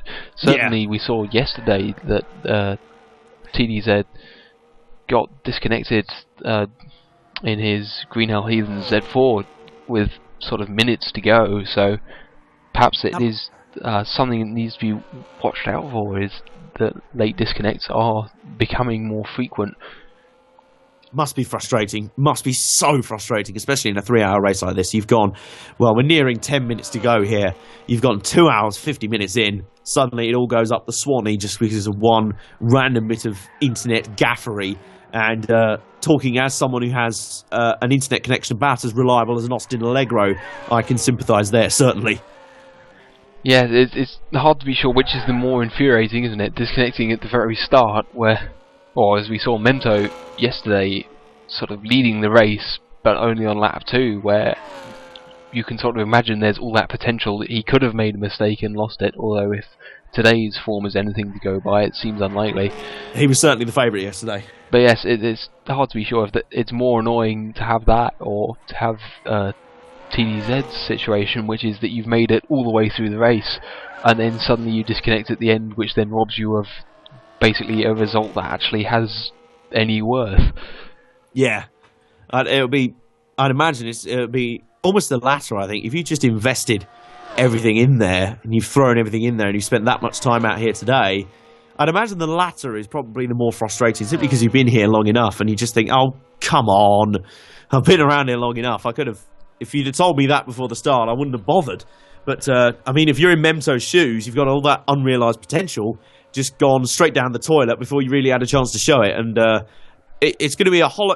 I wouldn't say... Would you say today would be a hollow victory? I'm not sure if that's the right word. But certainly, it won't mean as much as they would have hoped. I think vindicating is possibly the... Yes, good word, good word. Because certainly he's... Go on. So, well, I was about to say, I believe that Memto has actually got plans that will stop him competing in the rest of the VLN, which means that this is likely to be his last race before the actual N24, so ending it on sort of this fantastic high that he's got right now, I imagine will do absolutely no harm to him. Well, I tell you what, this is like an all-star cameo. This will almost be like Marcus Ambrose's one hit out at the end of the V8 Supercar season. One little glimmer of the potential that you'll have to wait another few months to see fully realised. I tell you what, raw pace, no one has been able to touch Memto around here. So if this is his last glimpse for a little while, then we salute you, sir. You really have laid down a marker for everyone else to set to whilst you're off with your other commitments before the NERP 24. And I guess everyone else are going to be scratching their heads through the rest of the VLN series saying, come on, guys, even if we're still beating each other on the track, we've still got the spectre of Memto 89 hanging over us. And we know how ridiculously quick that guy is. We need to catch him. Maybe the target for the VLN runners may not be the guys they're racing on the track. It'll be the guy they're not racing now until the NERP 24. Yes, you can't help but think that 756.7 is going to be at the forefront of certainly many of the quicker members of the teams. Also, we see future F1 off the track there. Certainly, yeah, it was a bit wide there. I believe that was a spin that has left in there, so it seems Heathen Pride is even more secure in 5th than he has been previously. And yeah, I think almost certainly he's got it now. He's got 9.5 minutes to go on the board. Luckily, it's ironic, coming back to something you were talking about earlier, most of the time when someone spins, they end up sitting dead stop in the middle of the track where it's almost impossible to avoid. That's one of the rare spots on the track where he managed to spin out and stay quite wide and well out of Memto's way. I don't think Memto even had to slow up there, did he? Yeah, it did. It seemed like it was the perfect situation for him. Ironically, last year in, I believe it was a VLN round, I had an almost identical situation in both this Audi and with that Z4, but with a Team Octane racing driver in the exact same corner, where the tour car ran wide, hit the barrier, and then bounced back across the track in front of me, which, oh my yeah, word. so that didn't end well then. It didn't, but it's just impressive how sort of the tiniest detail can really, as we saw there, sort of either make a massive incident or a completely non-incident. Yep. Well, I'll tell you what, it makes me laugh sometimes how NASCAR right now with the chase for the Sprint Cup, the format they've got, they're trying to sort of force these mad moments where a little thing can take you out of championship contention. It's funny they do that. It's great for entertainment value, but seriously, guys, you're in motor racing. That kind of drama happens all the time anyway, as we can see in this race. As you said, that sort of... It's sort of knife-edge stuff. It doesn't matter how comfortable seemingly you look in the race. Any little thing can go wrong. A disconnection. You can have a random guy fall off, come back on, completely wipe you out, and suddenly you are back to square one all over again, despite the fact, well, right now we're 2 hours 52 minutes down in a 3-hour race. Imagine if something like that happened to Memto right now. And it's got to be in the back of your mind. It's why, as I say, I'm so fascinated kind of with the psychology of motor racing, because there's so much stuff you got to try and keep under control, so much stuff you got to think about behind the wheel of a race car. How must you be able to kind of hold that all together and keep it all locked in? As we're going round, he's starting lap 22 right now, and we've got 7 minutes 25 left on the board. So this will almost certainly, unless Memto beats his own lap record by over 30 seconds, then this will be, we're thinking, the last lap.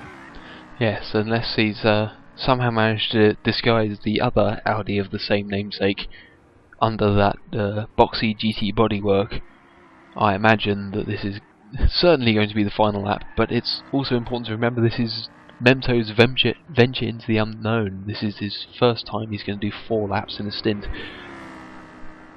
Well, I think right now it'd be interesting to see on the timing screen. I imagine he had that pit stop to take if he wanted to. I imagine he still has. He has all the time in the world if he wants to. He doesn't particularly need to push that hard on this final lap round here. He has got this one in the bag if he needs to.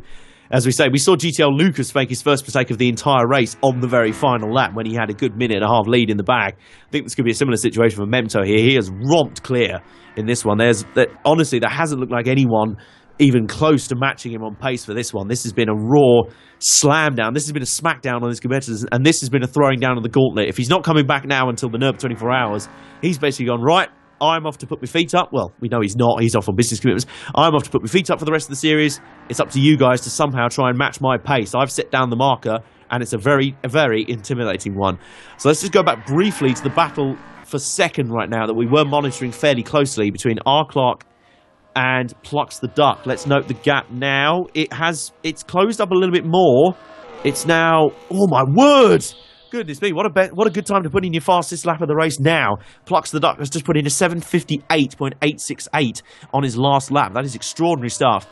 Compared to an 8 minutes 00.3 for R. Clark, still not enough time being cut away, I'm afraid. He is still, brief bit of maths, he's still 16 seconds. Make that 15 seconds now up the road from R. Clark. He's going to come up agonisingly short here. There's still time for R. Clark to make one last. Any sort of gaff right now on the final lap would be enough to bring Plucks the Duck into play, or conversely take him out of it. So he still has a shot here. This will be a gallant fight back here from Plucks the Duck.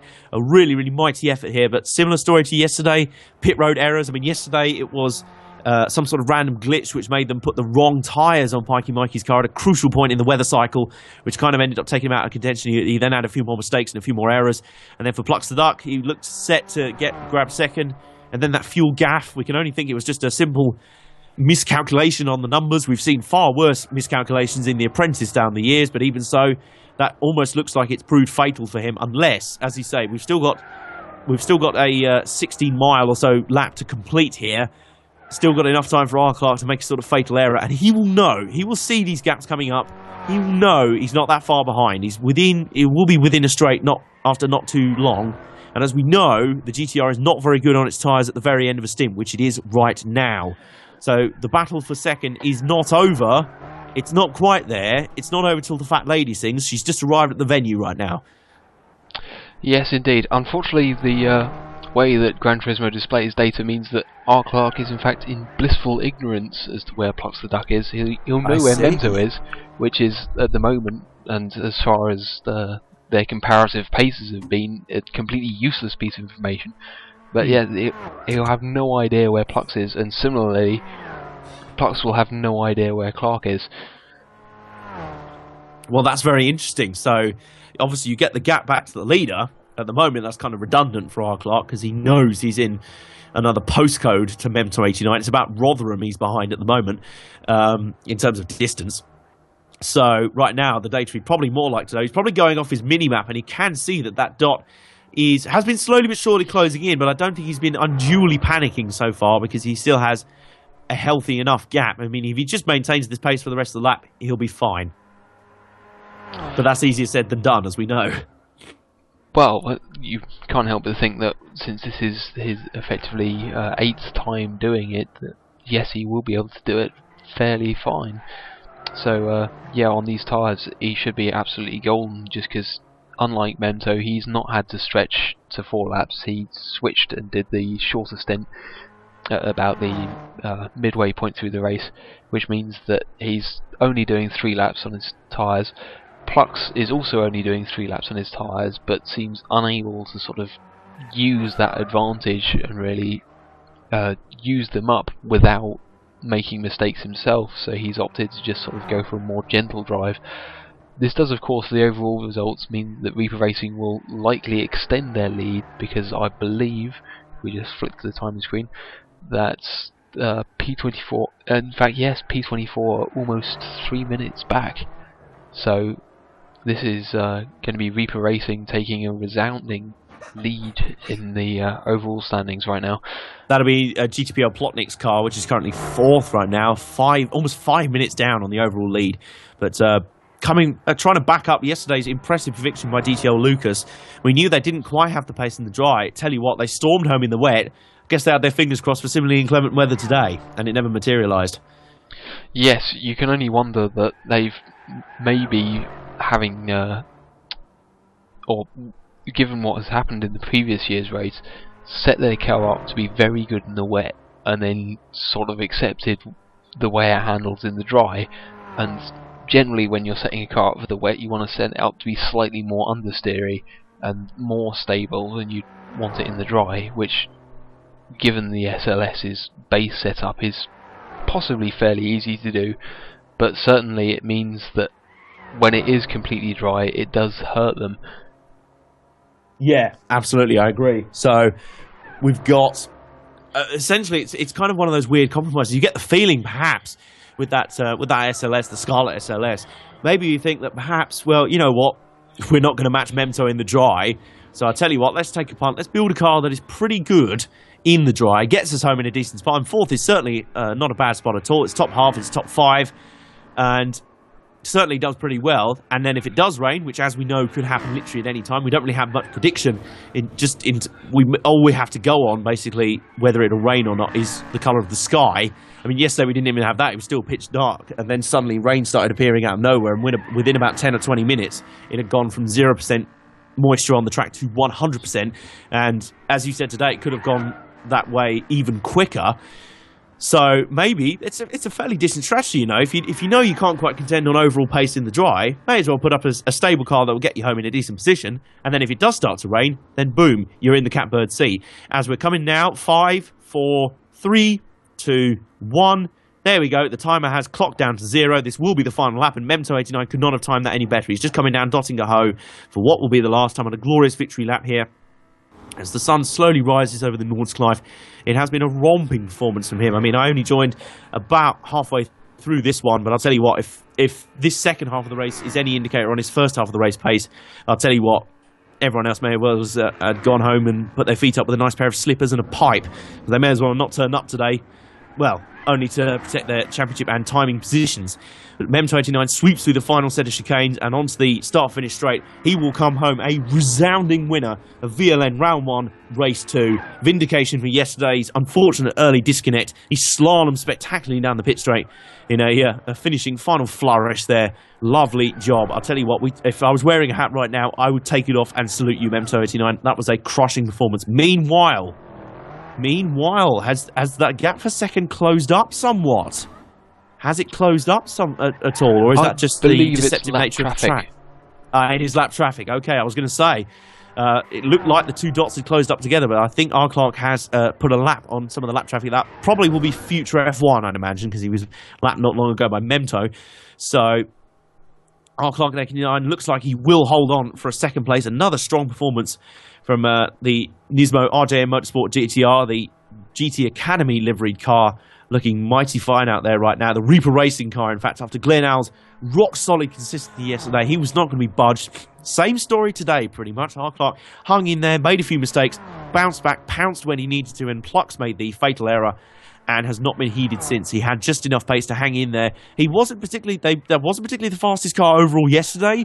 They just get the result. They just do it very much like Audi at Le Mans, or Audi in most sports car racing, as they pulled off the kind of Grand Slam, if you will, this year. They won the Spa 24 Hours, the Le Mans 24 Hours, and the Nürburgring 24 Hours, all with Audis. That's a crushing result. But that's the Nissan sweeps home in second place for R. Clark 83.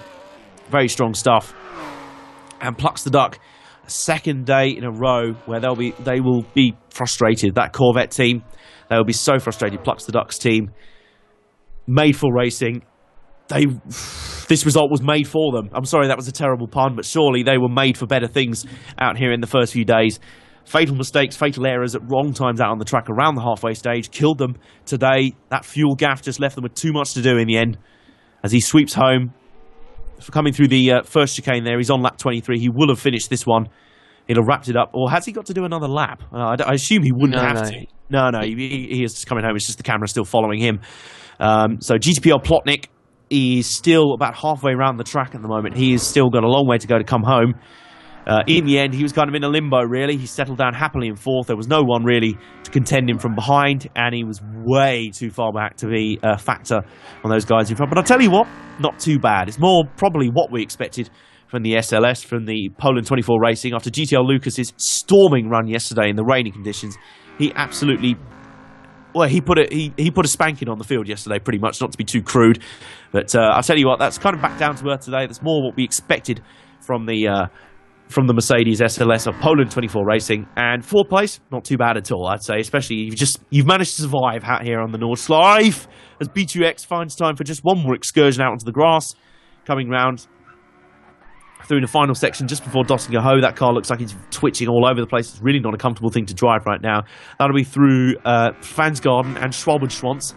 That is, yes, Schwabenschwanz. My German is pretty nice, considering it was fairly rusty even when I took it in GCSE level. But you were going to say something there, John? Yeah, no, I was going to comment on the fact that he's getting very dangerously wide through Flatsgarden, and of course it's while Flatsgarden 1 is the sort of sharper corner, Flatsgarden 2 doesn't have the gravel to stop you if you do make a mistake, so it's very easy to get on the grass and make it enormous mess of enormous things. gaff. Yeah. We were talking earlier about the lack of runoff areas around this track. That is one of the few areas which does have one. There's not very many of them around here, but that is one of the few ones where perhaps you can afford to make an error. Although, best strategy around here, just don't make an error. Although that's easier said than done. As Bichu slightly clumsily around this final lap will sweep home 7th out of 8 runners in the end. 8 runners still left at the finish, obviously. As the time is ticking down to make sure everyone gets home in time.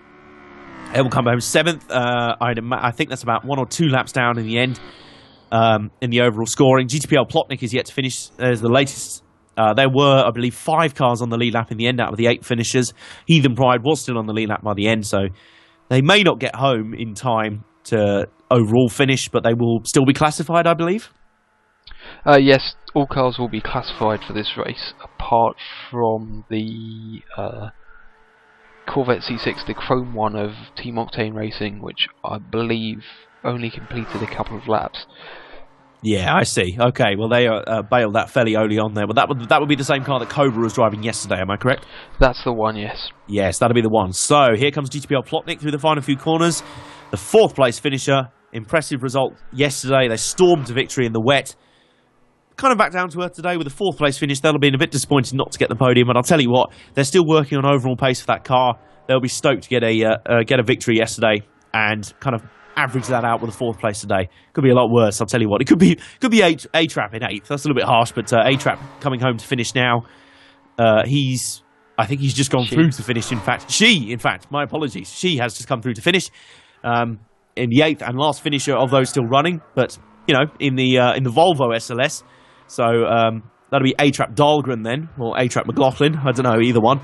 As I say, Robert Dahlgren, he's called back to Europe next year. He's leaving the V8 Supercars. So, you know what? You got some spare time in Europe? Come race with us. Look how fun it is. And you've even got a similarly coloured car. Even if you can't drive a Volvo, you've got a Volvo coloured car to race in. So A-Trap, she comes home 8th and last of the finishers, but at least finishes, which is more than could be said for a lot of people on the Nordschleife in racing down the years. Heathen Pride, the last car on the lead lap, we believe. Future F1 was just lapped before getting round. Are you about to correct me?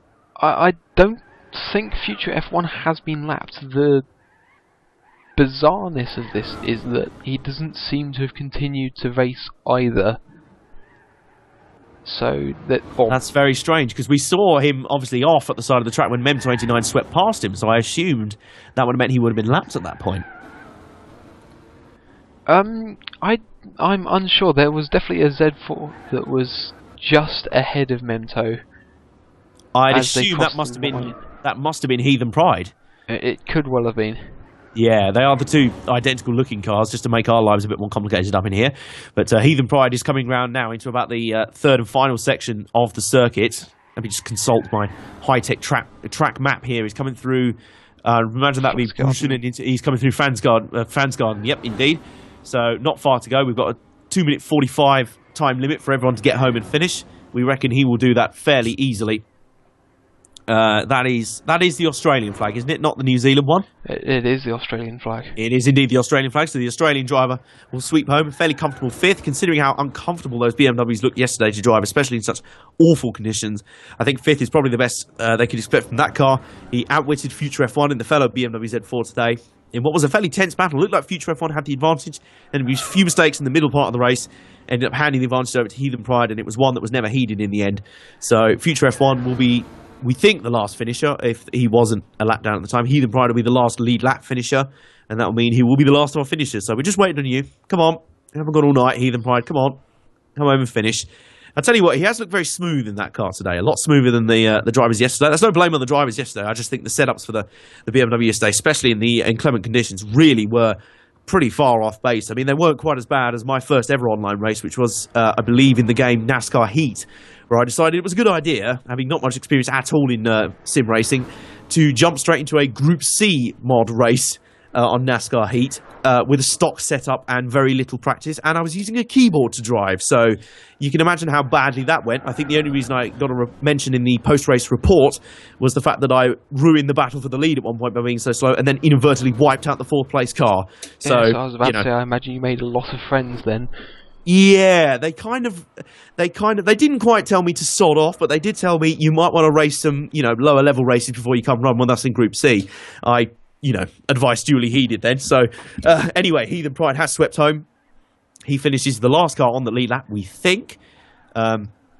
Future F1 is either not running at all or was a lap down at the end. We suspect a lap down because, as we said, we saw Mem29 go past him while he was stationary at the side of the road. So here we go then. Final results from VLN Round 1, Race 2. We're just waiting for our results screen to pop up. Here we go. It should be coming any time now. Pretty entertaining race, all told. Not quite the inclement weather that we saw yesterday that really kind of mixed things up. But I tell you what, still a very fascinating race, still plenty to battle for. Here we go then. Final results, Mem289 sweeps to an impervious victory in the Audi R8 LMS Ultra, the Audi Sport Team Phoenix car. Very, very strong performance there. That was for, that'd be Concrete Climax Racing, CCR. They had I tell you what, we've said it all race. They must have been so frustrated with not really having a chance to have a good hit out yesterday. Tell you what, that shows you that the bar has just been set. Everyone else, Mem289 may not be around to race this, but his benchmark is going to be sitting in the minds of all of his competitors from here on in up to the Nürburgring 24 hours. R. Clark 83 nets a second consecutive second-place finish for the GTR Nismo GT3 Nissan GT Academy car. How many times do you want to say GT in one name for a car? So he romps home pretty well there for Reaper Racing, backing up Glenn Alves' rock-solid performance yesterday. And judging by the sheets here, Glenn Alves is due to take back the car tomorrow. So, well, I'll tell you what, you're going to have to find a way to beat this car because it's not faltering. It's not going to falter. I described it as the Terminator yesterday. I stick by that claim. And in third place, the proverbial Sarah Connor today was Plux the Duck in the Corvette Z06. That'll be the made for racing car. Another third place, slightly frustrating for those guys. They'll feel they should have deserved better out of that one. Just crucial errors at crucial points. He came home just 16 seconds behind R. Clark. That's 16 seconds. So close in the end. That was the title battle for position by the end. GTPR Plotnik comes home fourth for Poland 24 Racing, backing up their strong victory yesterday in the inclement weather. Heathen Pride comes home fifth in the first of the BMW Z4 GT3s, followed by Future F1, who was the first car a lap down, and then B2 in the other Audi R8 LMS Ultra Team Phoenix car, and then rounding out the finishing order, A-Trap in the Mercedes-Benz, or the Volvo SLS AMG GT3. Yes, so, John, indeed. closing comments? Well, it's a fantastic race, wasn't it? I think driver of the day definitely, well, I may be biased, but I think Mem289 earned it. I think that I'll give you that one because, well, there isn't... Normally I would accuse you of bias, but to be honest, I can't think of any. He has absolutely bossed this race. If we were to give that award to anyone else, I think that would be more biased or just sheer deluded, to be honest. So I will entirely give you that one. Oh, you're too kind. And yes, certainly there'll be hopefully this much action again in race 3 tomorrow night. So join us for that. Yeah, see you there. See you tomorrow for the concluding race in round 1 of the VLN for 2015. If it's anything like as entertaining as the first 2 rounds, goodness me, we're in for an absolute treat. I'll see you there.